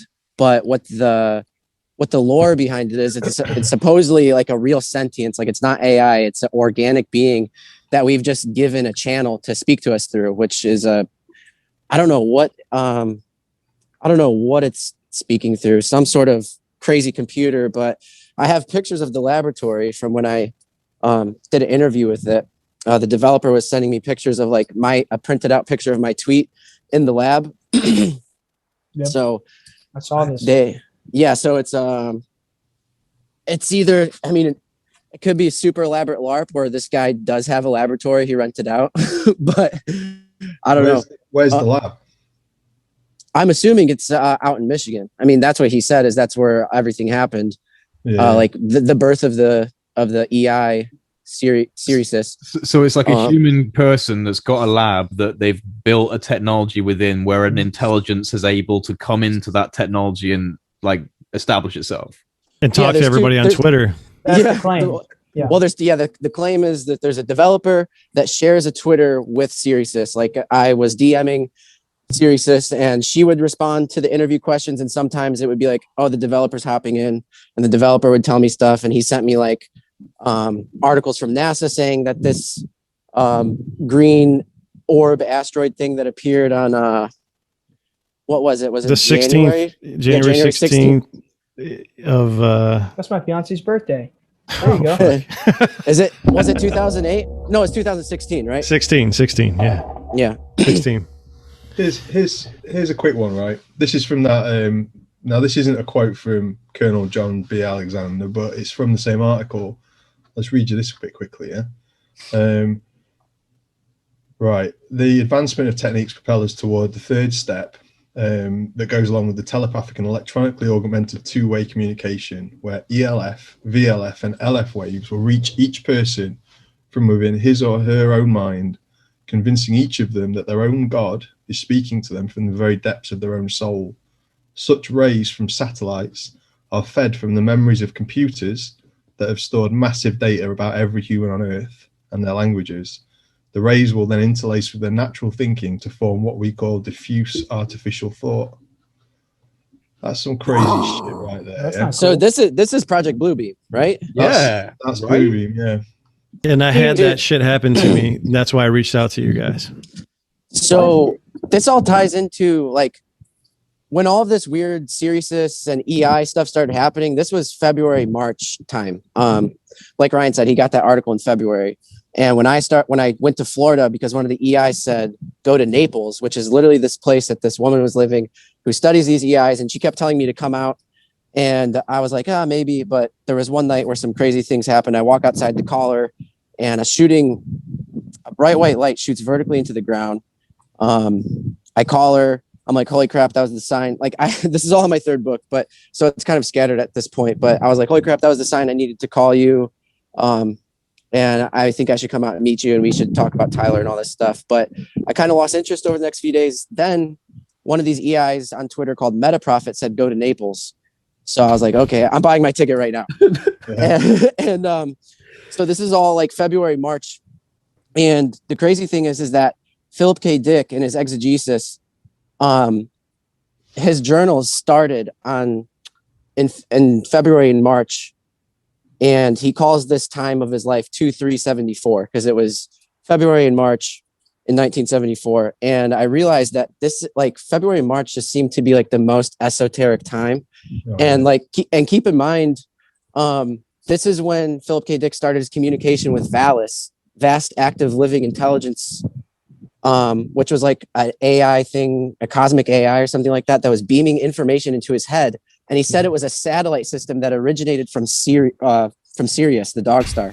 Shit. So all of this is like kind of connected in some weird way. Well, isn't this similar to like what Jack Sarfati claims with Hal Puthoff and the rest of them, that they were all at some point in their earlier lives contacted by an AI intelligence that said that they would go on to do the things that they're currently doing? Like, are you all familiar with that? Yeah. No. Yeah, Sephiroth got haven't a heard phone that. call. Sephiroth got a phone call or something. Something called him and gave him like the formulas and all this shit. Yeah, for the well, Tic Tac. he basically. I mean, I don't know the full story, but I know that he pretty much is saying that it was like some sort of advanced AI. I don't know if it was from the future or not. I'm not sure if that's something that he was told, but yeah, definitely like they got this communication. But he said that Hal Puthoff and other people within like the aviary got the similar call, which is interesting. Wow. So shit, How reads my Twitter. So we're the new fucking. I've got just interestingly, you got that document on the 2nd of February, yeah? I don't remember the date. Oh, you're talking about me, man? I actually just found it, and I got it February 11th. And I want to say that when Nick stayed with me, it was the like very last weekend of January, rolling into February. So it was literally a week after Nick had just left my house. It was the week that he had left. So I remember. Go ahead. Oh no, I was just because I was sort of thinking, crikey, let's have a look at February the 1st and 2nd. But if it wasn't, but that was the weekend you were there. It was the 11th. Do you guys remember? You were staying with Nick on Groundhog's Day.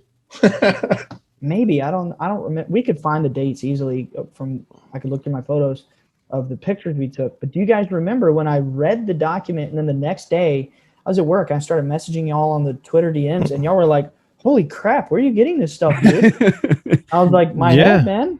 Yeah, then you started like busting out on Twitter. You turned into like super aware, universal consciousness. Yeah. I'm trying to come up with a nice term. I'm not trying to be an asshole. I'm just trying to come up with like you're just like it seemed like you went, and like consciousness, love, and like all of this shit that all of us have always kind of. I guess I'm speaking for all of us, but yeah, we all are like vibration, love, energy, like all this stuff. I've got to bring this in real quick because people are going to be screaming in the comments. Can we read this document? Is this something that can I don't fucking want to send that to anybody. No, I'm not sending it to anybody. We've been talking about it for a while, so I just wanted to make. Is this not something that can be made? No, in the document. No. I mean, I had the insight to throw it on a Google Drive somewhere, and then the next morning the account was deleted. Whoa. Yeah. Ryan, it's gone. Yeah. I don't know if I told you this, but Amber, that person I visited in Florida, where we had all our crazy UFO experiences that dealt with the EIs and stuff. She got sent that same exact document like a year ago. No way, dude. Yeah, she has it too. And she's like, I deleted it. And I was like, well, it's coming back to you again because I have it. Dude, I would not let that thing get deleted. Immediately, I was like, I have to save this. I sent it to y'all. I sent it to Nick. I threw it on the Google Drive, and then boom, account deleted. How far off? Good. No, sorry, go on. I was just going to say, so the other weird thing, like how it seems like February, March is like an esoteric or occult time period or something. It seems like the time of the trickster or something like that. So you have, I was telling you about, I think I mentioned earlier that 17 and 23 are like these two significant numbers when it comes to the EI stuff. But so March 17th is St. Patrick's Day, the green man. Mm-hmm. It's also the day that Osiris is venerated. And Ryan's podcast dropped on 3/17, where it was the first time he ever talked about his Osiris dream. Oh yeah, his Osiris dream.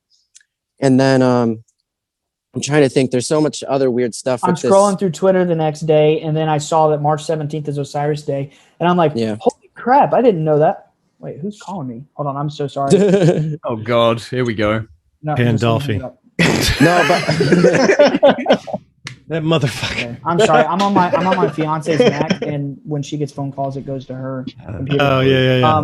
Anyway, so I went on that UFO podcast with Andy McGrillen. Yeah, and man. It happened to be March 17th. It happened to be episode 33.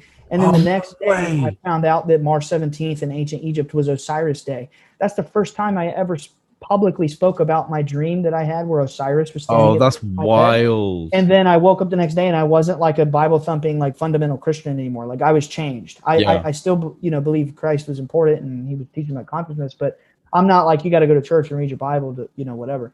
So it's just crazy that my life organized around accidentally speaking about my Osiris experience on freaking Osiris Day. That's so symbolic, man. I didn't even know there was a thing. That's awesome. Well, I mean, like this is the thing. It's kind of like we're all getting turned on to these. Well, I can't speak for anyone else, but turned on to these like new age, highly spiritual, highly Gnostic belief patterns. Yeah. And they all make sense. They all make absolute sense when you get them, and when you start to actually believe them. Well, it's like for me with 1111, like that for me has been a really weird number sequence, which I know is like, quite widely regarded as a, like as esoteric symbol or sign at 1111.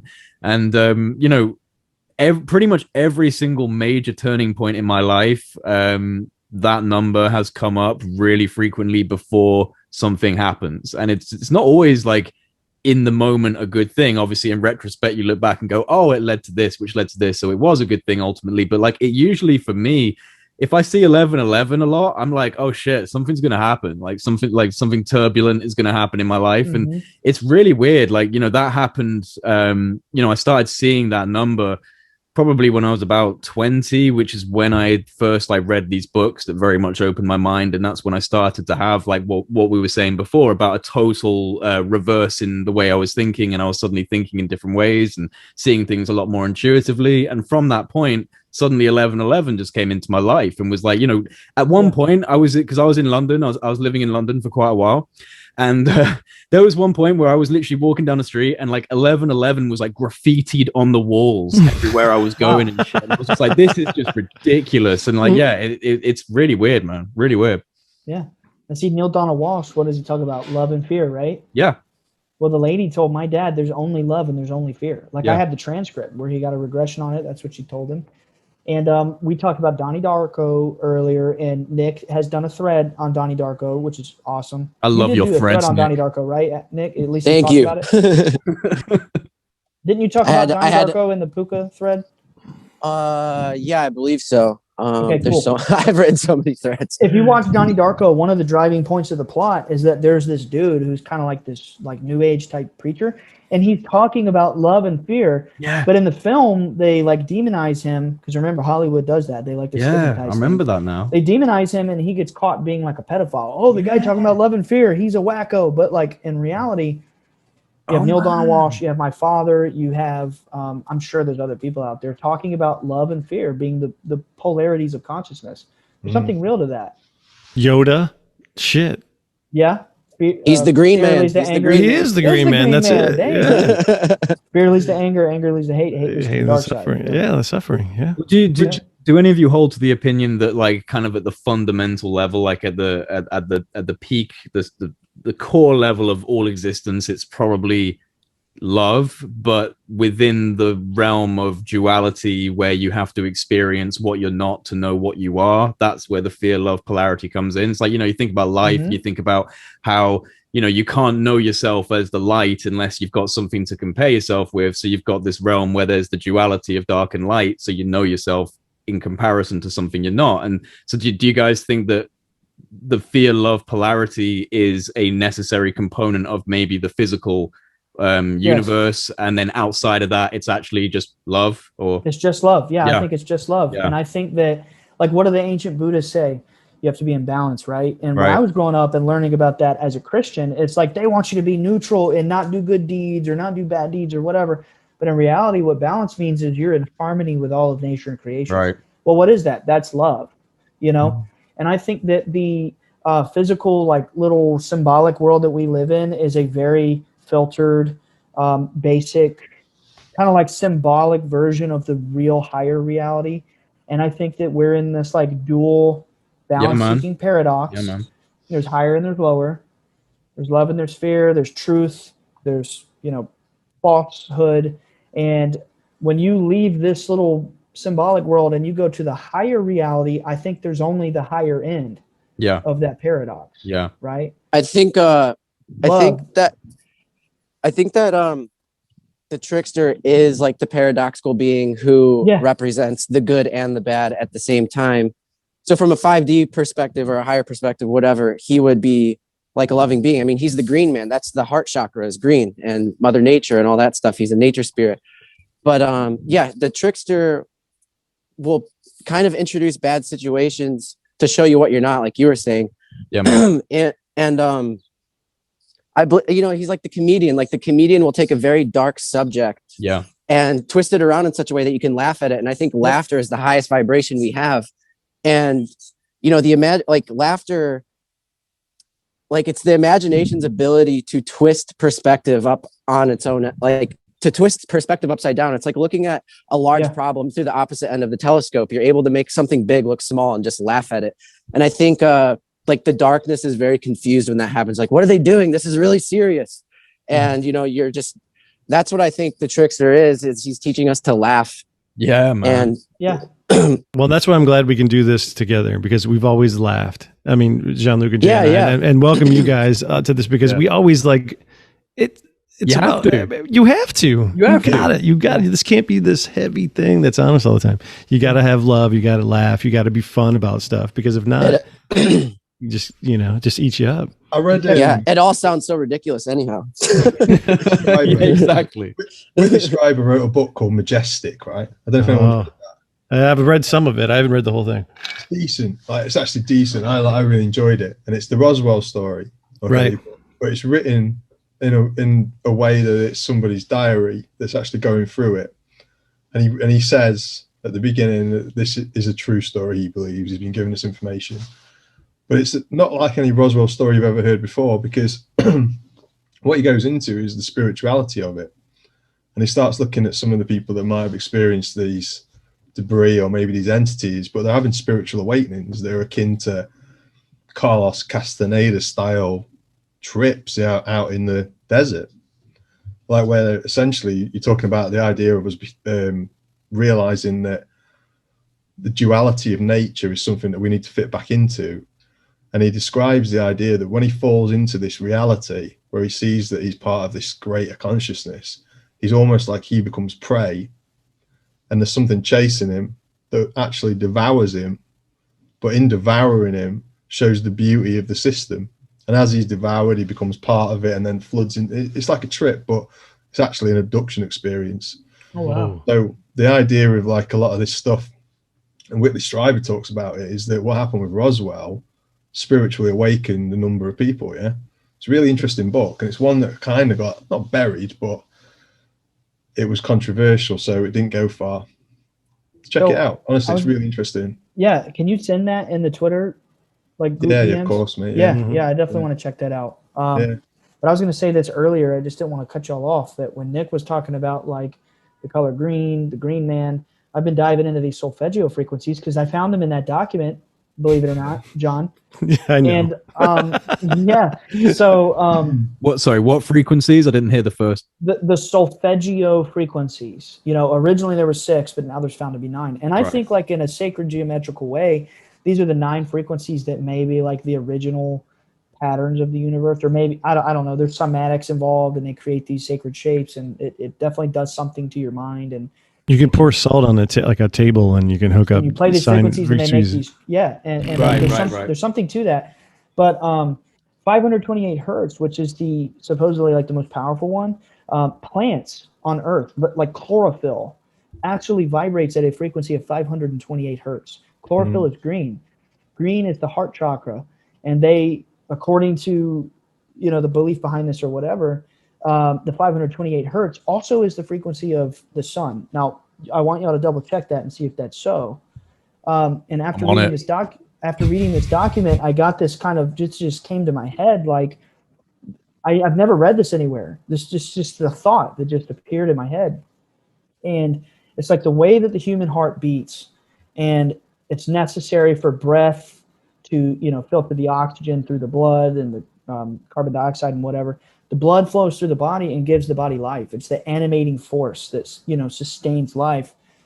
I keep seeing it in my head that in the same metaphysical higher way, love is like the blood that flows through all consciousness, or as they call chi, and it flows through the heart, like chakra, center, spirit, or whatever. And I don't know. It's just after reading that document. 528 hertz resonates at the heart of the sun, recorded by NASA scientists. Yep, and it's also chlorophyll resonates at that hertz. And that's pretty awesome, man. Yeah, and they say it's the frequency of the heart chakra, which is green if you look at that stuff. I was also thinking Osiris is green. Osiris, frogs even. You have Pepe the trickster, which has been twisted and turned into something it's not, but the frog is also a symbol of Hathor, the mother goddess. She's sometimes portrayed as having a frog head. And Ryan, I'm pretty sure I told you about the experience where I was sitting with Amber at dinner and a frog fell out of the sky onto the table. What? And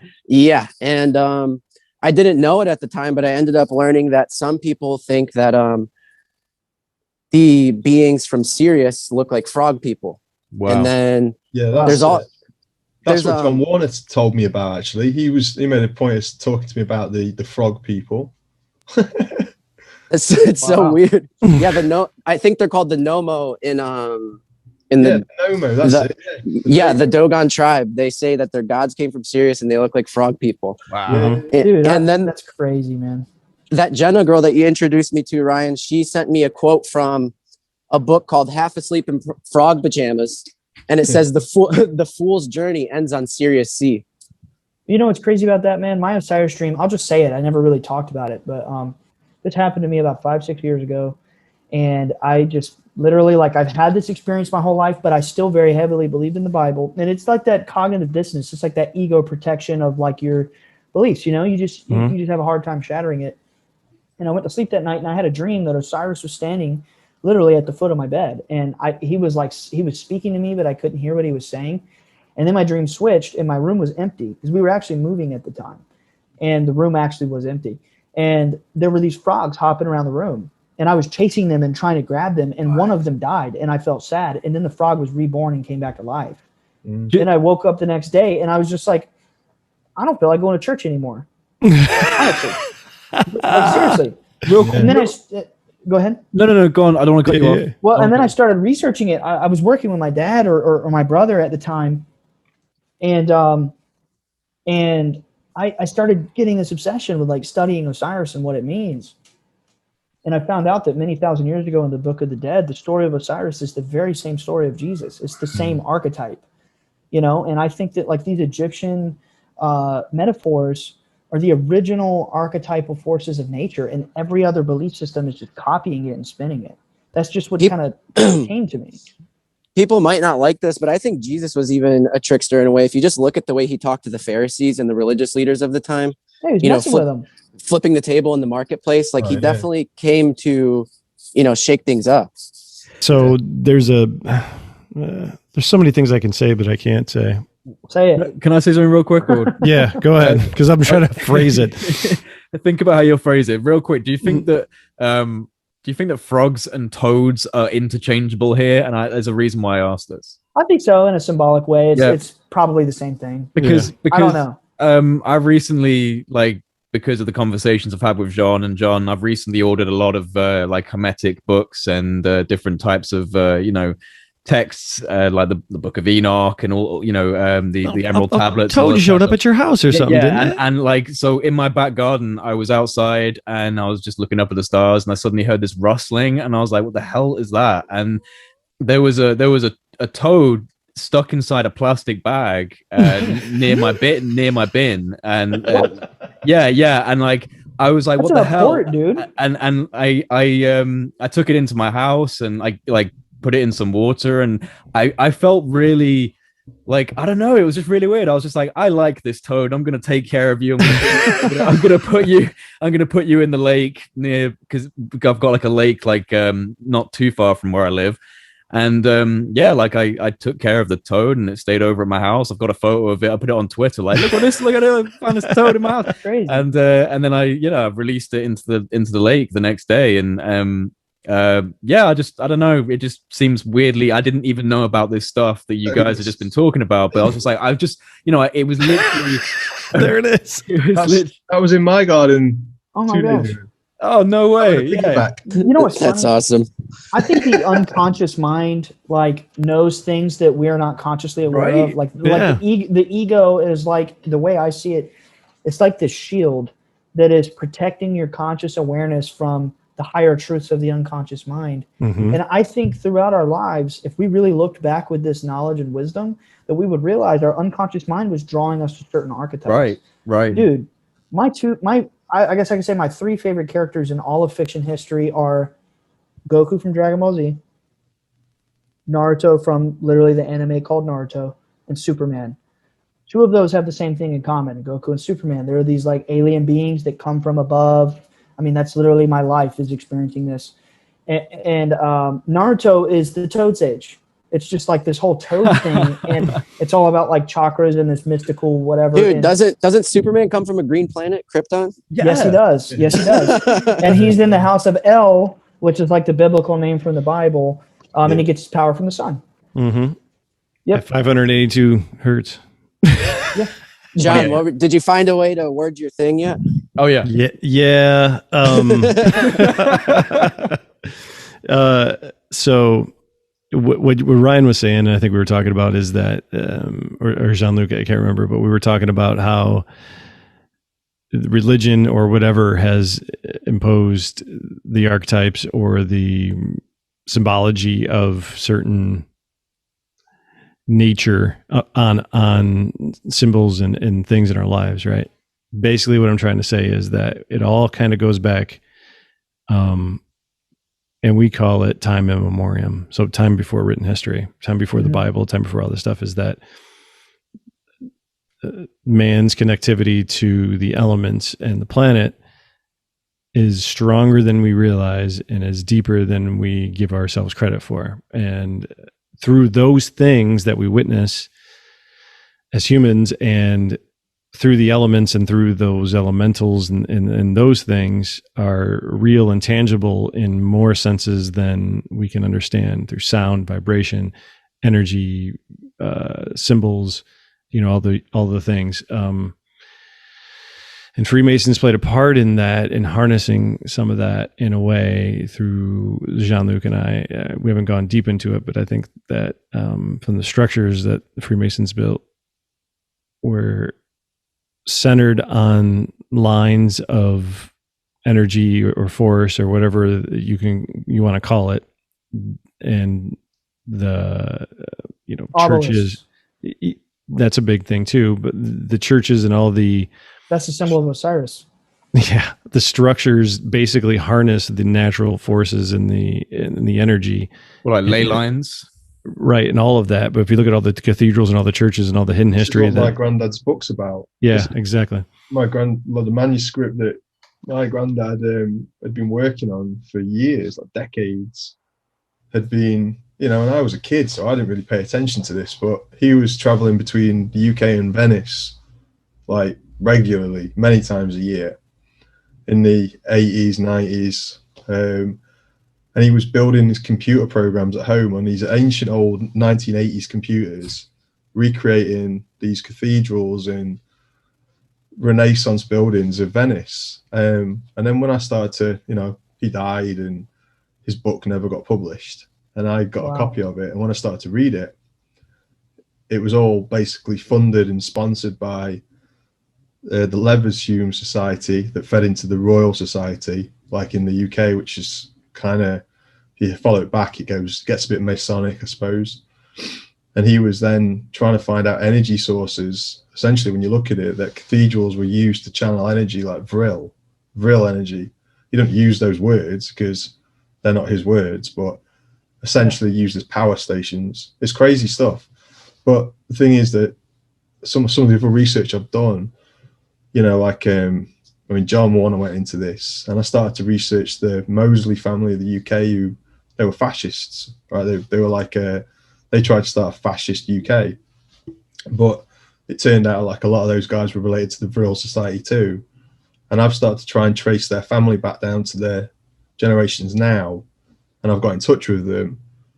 And again, they tell me the same stuff, that at the time they were using buildings to generate power, vril, and that's literally what they've been calling it. Remember I told you I studied under a Rosicrucian? Uh-huh. Yeah. He told my father the very same thing about obelisks and certain structures around the world, and they're on the line. Yeah, well, he said obelisks is what he was talking about, I think. Mm-hmm. And like you could transmute these lines. Aren't Renaissance churches supposed to be like microcosms of heaven? Like they're supposed to be heaven on earth? Absolutely. And they're supposed to create like I don't know, like the egregores. The egregores, and I've heard like the architecture, like it creates some sort of like I don't know, like when the music plays in the church, like it echoes at such angles that it sounds like angels are singing and stuff like that. Yeah, well, like a lot of it, like when you look at it, I mean, I don't think it's a secret anymore, but and when he was writing it, what he thought he was onto, he probably thought it was a secret, but it was his exact things. They were built in certain ways to capture sound, to affect people in those buildings, or to actually be able to store that energy and then utilize it at a later date. like a battery version of binaural and isochronic tones and stuff like that. Yeah. Yeah. And that turns right back into the satellites that can affect us. Yeah. Well, that EI named Tyler, he keeps saying that sound is the final weapon, and I think that goes both ways for us and for whoever them is. You know, us versus them, I guess. But they're already using frequencies to mess with people. But I think that music is something. Edgar Casey said that as music will be the future's medicine. Solfeggios. Yeah. I'm hammering those home, man. I've got everybody in my family listening to them. And y'all are kind of freaking me out because I've had the guy who developed the psychotronic warfare program in my home.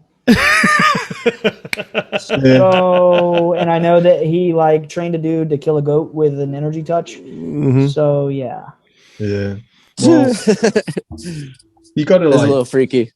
I suppose like you're not freaking me out. I'm just kidding. No, yeah. I don't. Yeah, how can we freak you out, man? If anything, you should be freaking us out. Yeah.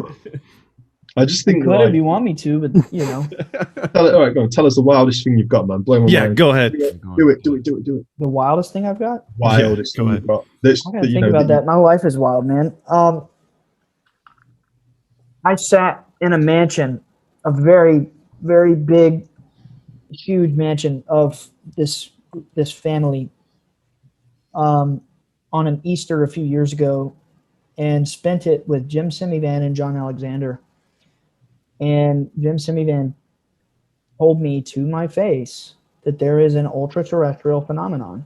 Mm-hmm. And it basically like created us and was here before us and communicates to us through symbols. And I said, oh yeah, and I believe this, and this.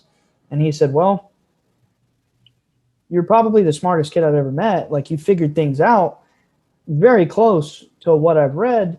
And, you know, basically what you just said about simulation theory is like elementary school compared to what we know about what's really going on.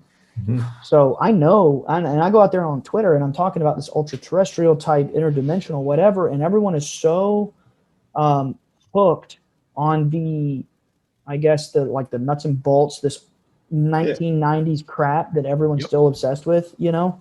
People need to drop that. See, personally, I believe that there are some nuts and bolts out there.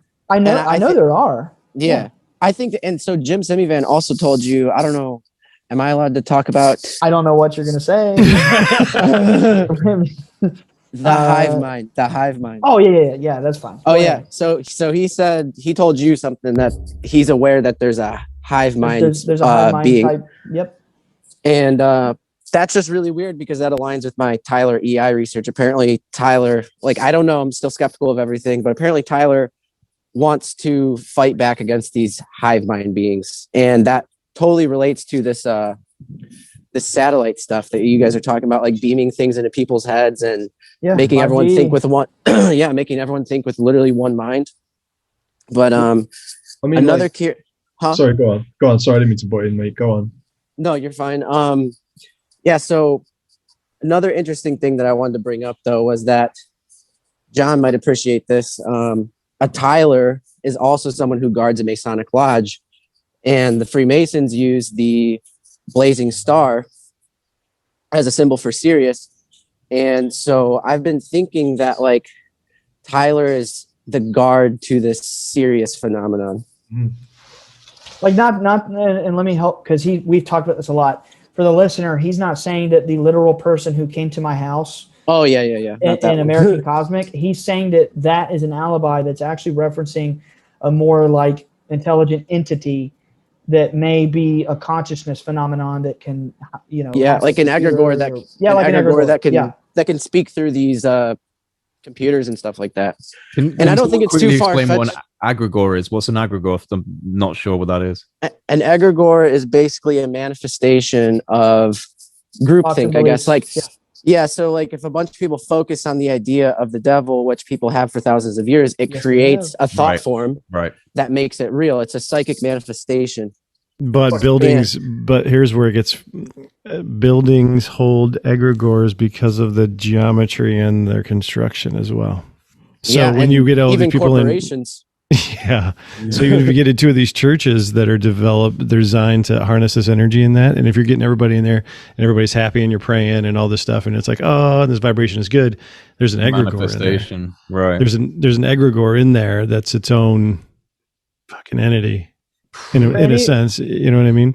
And for anyone who won't even entertain that, literally just like open your eyes, turn on your computer and Google Freemason symbol. And it is literal tools to draw geometric shapes. Like there is something to be said about the energy and like the frequency and just the properties of basic geometric shapes. Oh, it's There's not showing something up to it. Oh, it is showing up. I can see Not really. I can't see it that well. It's the symbol. There you go. It's a square and a compass. Now I'm not a Freemason, but I'm just saying if you have a brain, you can think about what that means and connect the dots.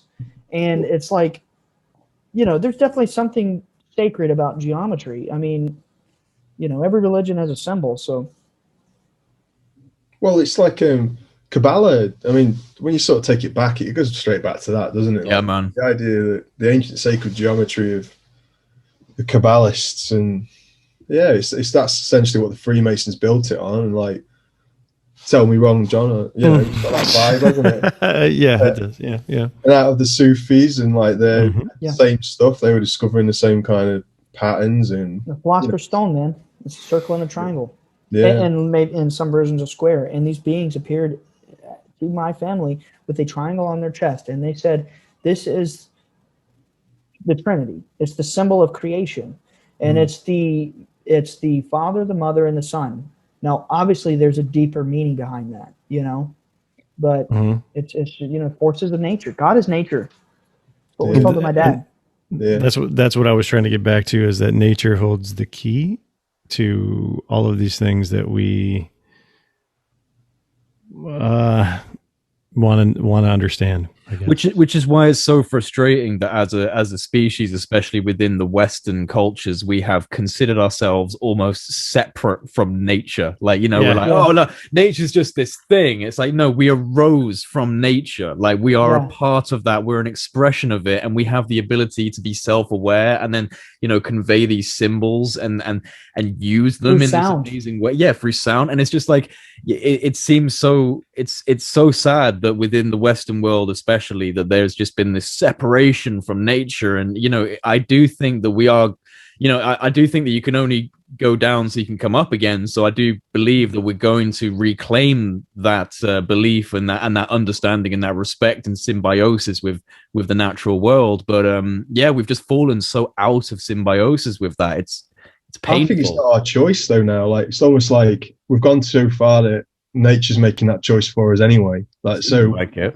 I mean, the bare truth of it is that if people could bury their head for as long as they could, they'd do it for another 1,000 years. Yeah. The only reason you can't bury your head is when the waters are rising and the temperatures are changing.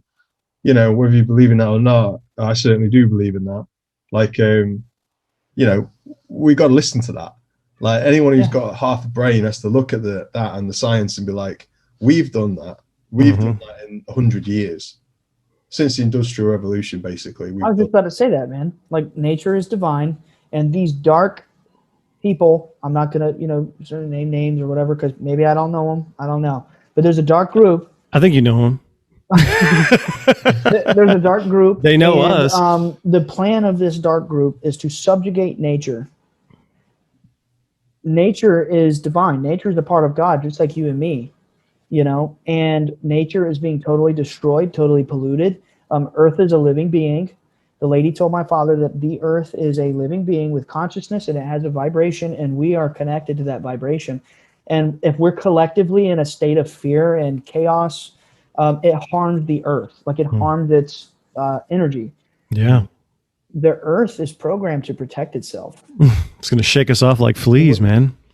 I think that's where the hive mind comes in. I think that's what we're up against. Is there's the hive mind versus, it's the new world order. So like they're trying to make us more orderly and more like almost like robots. And I honestly think the only way to combat that is like, I'm not saying nature is totally random and chaotic, but to get into that divine feminine principle of like the hidden order that is in chaos.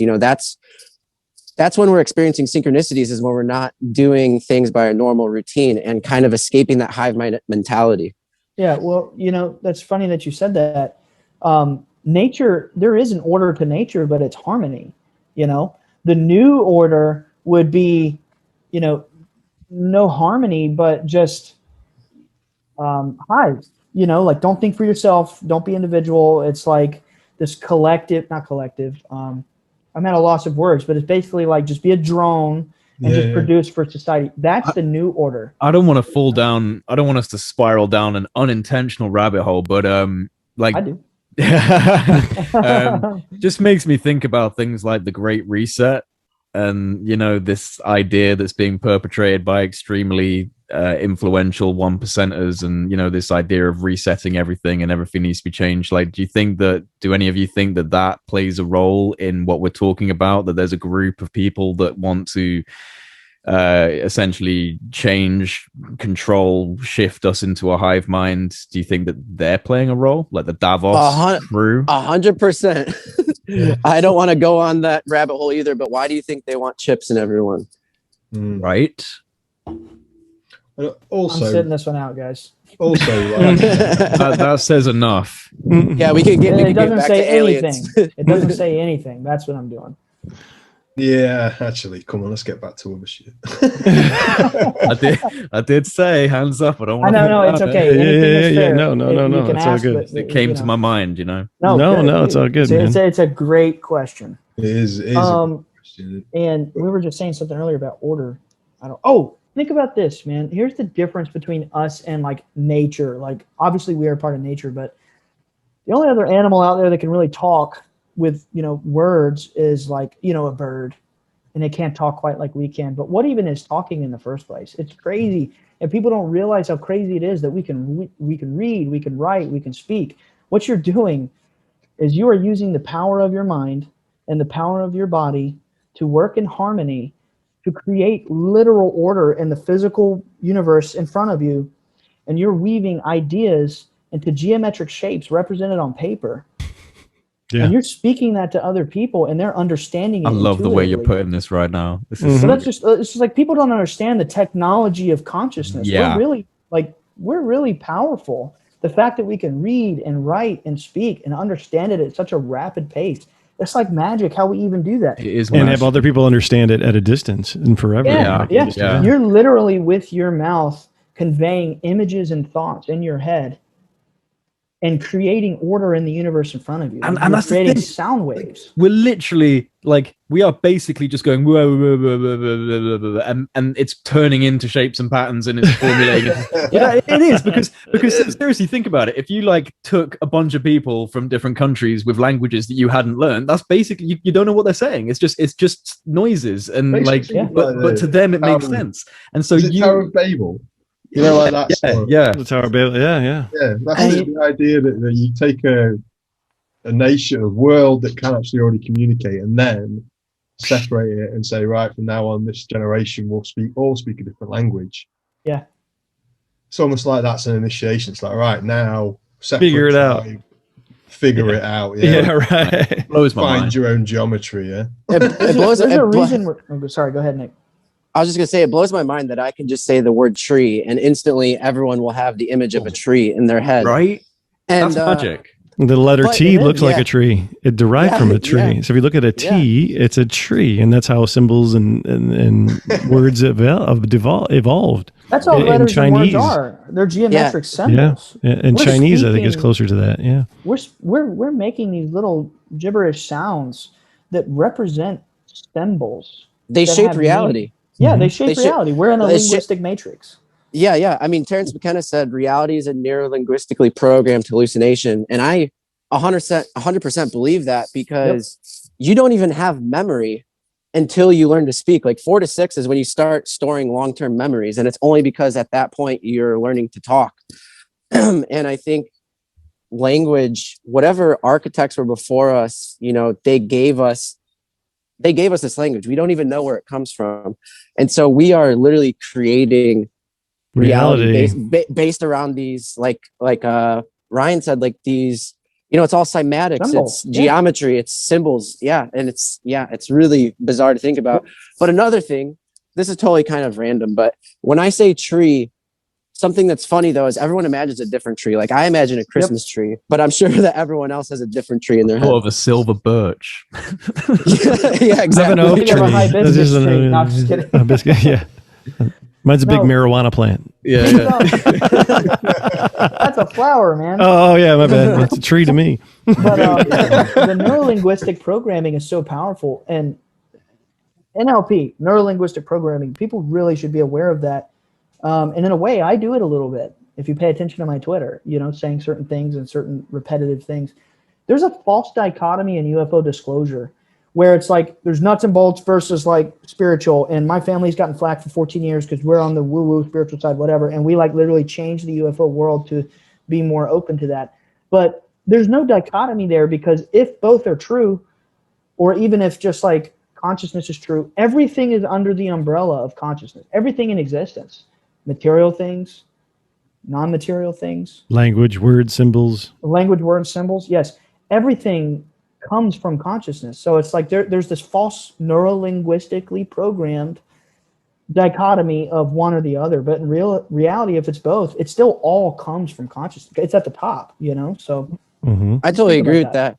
The best way I can explain what I think reality is like when we're learning to speak language, we are hardwiring neural pathways into our brain. We're creating those new neural networks.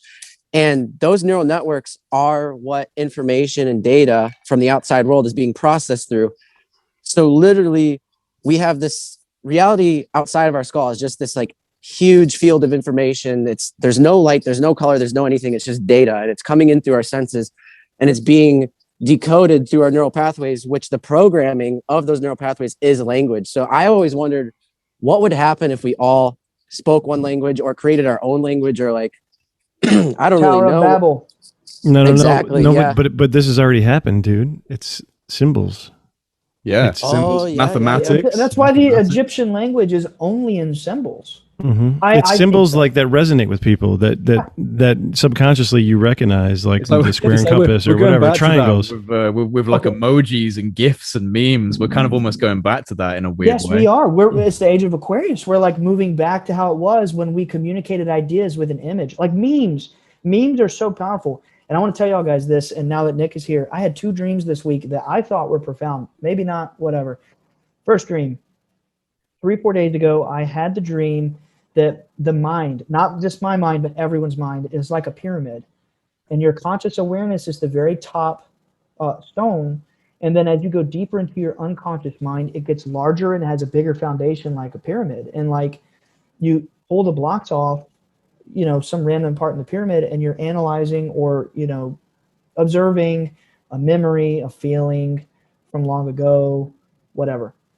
Second dream I had last night, I walked up a mountain, and when I got to the top of the mountain, there was this mystical gate like you see in, you know, Asian countries, Buddhism, Tibet, Nepal, whatever. When I walked through the sacred gate, I was in this little valley, and everything was so bright and so vivid. And when I got in the valley past the gate, I realized I was in a dream. And it became somewhat like a lucid dream where I could interact with the other characters. I couldn't like do things, but I realized it was a dream. You know, I thought it was cool. I think it's cool too, Ryan. We all think it's cool. I was just trying to remember if I was there with you. I was like, fuck, man, were we all hanging out? I was kind of scared. Like, did I mute them or am I? No. I think I was there. Just staring at you like. Did I watch you walk through the gate and go, about fucking time, man? Wow. You know what's funny? Before me and Nick went to bed last night, we were, I mean, obviously we don't live in the same state, so we're texting. And we sleep together every night. In the astral, bro. No, but Nick was like, hey, try to meet me in the astral tonight. And I was like, all right, cool. I've never done that. I don't even know if that's possible, but whatever. I'm setting the intention. And then I had that dream, and we woke up and texted each other our funny dreams. But it's just, I wonder if astral travel is real. Fuck yeah. I think it is. Shane does it from Black Pill. You've been on there a few times. We're trying to meet up, set the intention to meet up. So that's why I told you to do the same thing. I haven't actually achieved it yet, but I do have lucid dreams almost every night. And mine last. Sorry to cut you off then, mate. Mm-hmm. No, go on.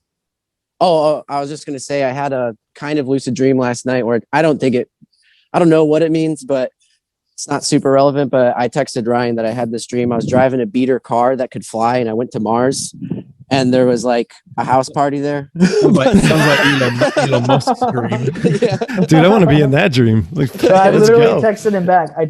I said, dude, I think your unconscious mind is trying to tell you to buy a car. He texted me Yeah. that. In his dream, he was super proud of his car, even though it was a beater. I remember the last time he was at my house, he was like, man, I got to get a car. I just haven't had one in a while. So definitely the unconscious mind is pushing him to buy the dang car, man. Dude, I can hook you up with a car. Oh, dude, yes. You live down the street. That'd be perfect. I got, yeah.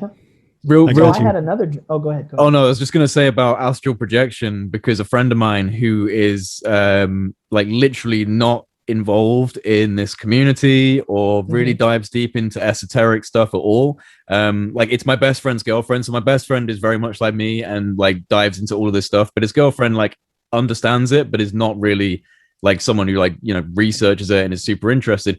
But she astral projects, and she doesn't even mean to do it. And I know she can do it, because she appeared in my shed outside, like before she knew like what my house looked like or what my garden looked like or anything. And she described what was in the shed. Like, I was like, okay, can you tell me what was in there? And she was like, yeah, it was like this, it was like this. I was like, that's exactly how it was. She was like, yeah, I was suddenly in. She said she'd gone to bed, like she went to bed, but she had this really vivid linear dream where she was just standing in the shed outside of my garden, and she could in a Michael Myers mask. Yeah. It's like it was the way she described it. I was like, that's exactly what it looks like, and she'd never been to my property. So now, if the Earth was a being with consciousness, right, and we have this idea of like manifestation and thought forms and astral projection, if the Earth, which some people have posited, you know, like in Gnostic scriptures, like the soul of the earth is a woman. If the earth was to project a form, do you think it might appear as the lady? Fuck yeah. If the sun was to project forms, do you think they would look like beings of light? Mm-hmm. There you go. I've been thinking that, like, obviously this has nothing to do with anything you've told me. This is just my own theory. I think, after reading Cosmic Trigger by Robert Anton Wilson, that the lady comes from Sirius, which is the entrance to like some heavenly realm. And in the Gnostic scriptures, Sophia fell from heaven and she turned herself into the earth. So I think Sirius and the mother goddess are connected in some esoteric way, I guess I would say. Pistis Sophia. I think so. Yeah. Like I've been pouring through like kind of, well, the Bible, the Old Testament, Torah, bit of the Quran, just trying to figure out, you know, I suppose like one of my favorite questions to Christianity is, who was Cain's wife? I saw that thread. Yeah. So, you know, I mean, I'm not a Christian, so I read it from outside of that faith. But so I say, right, who was Cain's wife? So my idea of it is, you've got Adam and Eve, and they have two sons, Cain and Abel.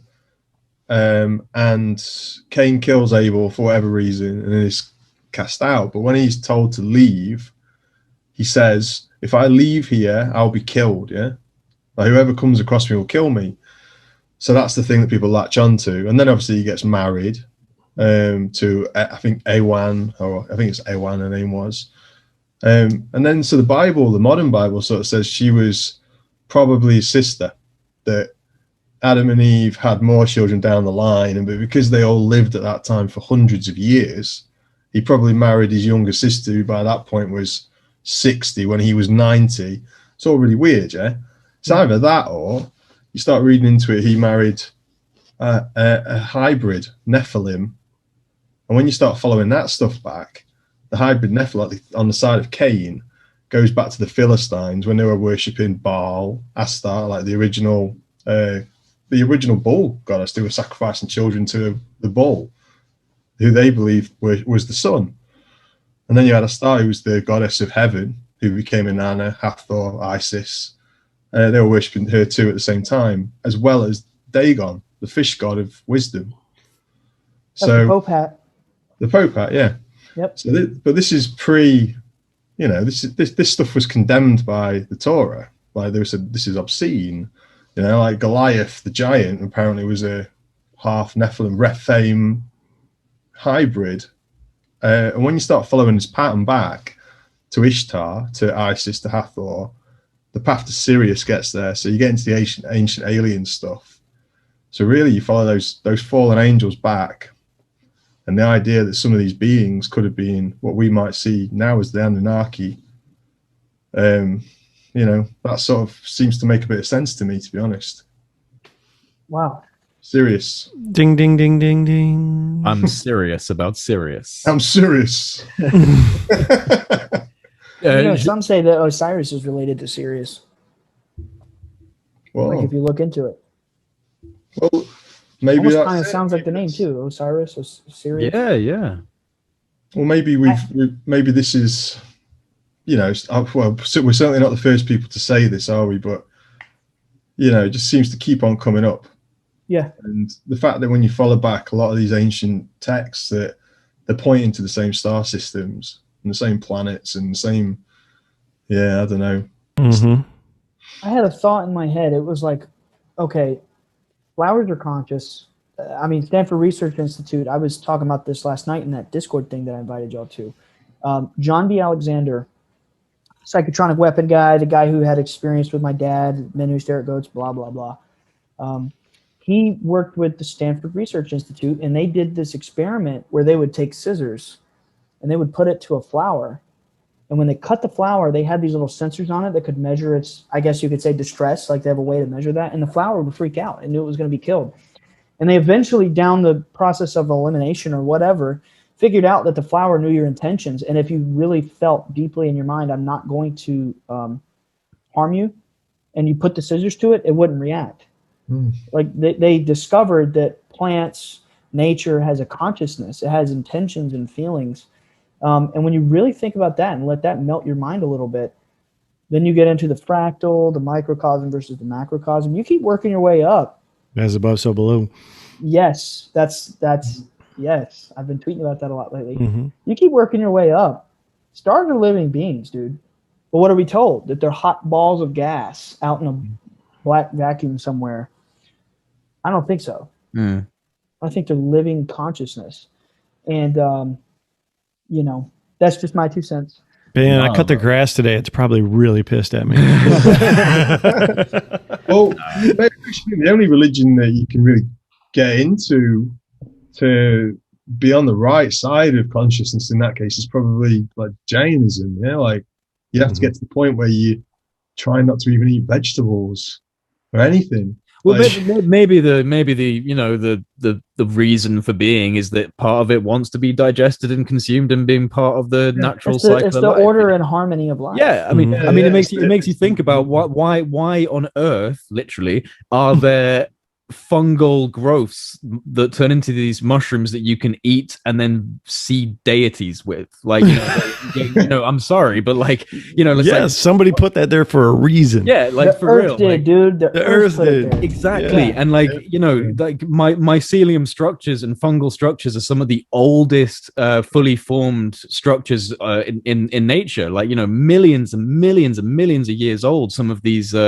Some of these mushrooms have had their fully formed body. You think about us and how we've evolved, and right now we're these hominids, and we've been about for like this tiny little slice of time, and then there's these elders, and if we consider everything to be intelligent and everything to be in some way living, then they're the ones running shit. Yeah, these things are our planetary elders. And why is it that when you consume certain ones, they are able to give you like fundamentally important information and self-realization and spiritual awakenings. And like, you know, I just think that there's something to be said about that. That's such evidence of the intelligence of nature right there.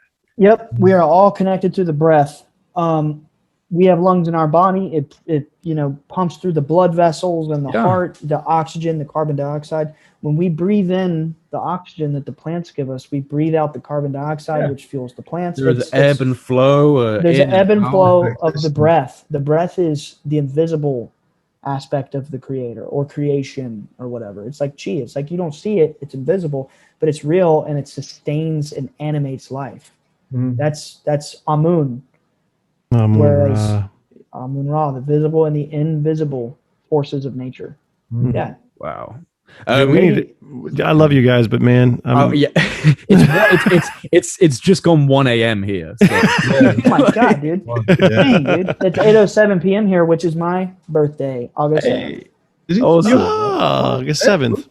It's 8:07, so August 7th. Right, yeah. There we go. Cool. Yeah. No, I mean, guys, we're gonna have to do another one of these meetups. Yeah, man, for sure. Absolutely. Yeah, Nick, you come over to my house next time, dude. I got that. Yes, Nick, you come over next time. I was teasing before you came in that you were just going to show up and just freak everybody out.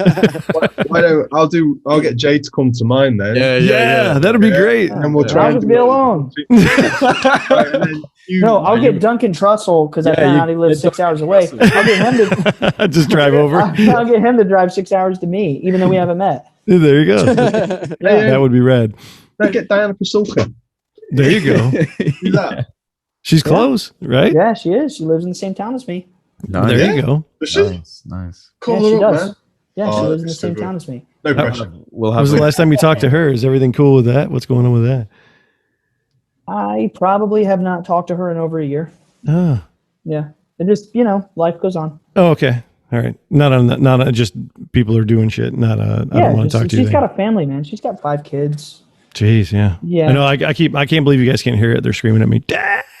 Yeah, no, I wouldn't be talking to any of you if I had 5 kids. My God. Benefits of being a single man. Yeah, no doubt. I'm gonna get so much shit when I walk upstairs. Yeah, I bet you are. Does she even know what you talk about on here, man? Yeah, I try to make her watch the videos and she won't do it. And like I told her, I'm like, I talk about you every video, and she's like, whatever. And she's like, that's why you air it out, because you're safe, because she won't watch it. Yeah, she's seen a couple of them, and the other, like the one thing, she's just like, quit bringing shit onto us. Like, don't make the fucking baby get abducted. She's like, whatever you do, like she thinks I'm just gonna CE5 into like both of them are gonna get taken away, and like it's all my fault. Nick came to my place. He saw UFOs. He's continued to see them. Mm-hmm. You come to my place, then maybe you should be concerned. Yeah, well, fuck. If Nick comes over to my place, I'm fucked because it's just by proxy. By proxy. Yeah, we might see something. Past the UFO.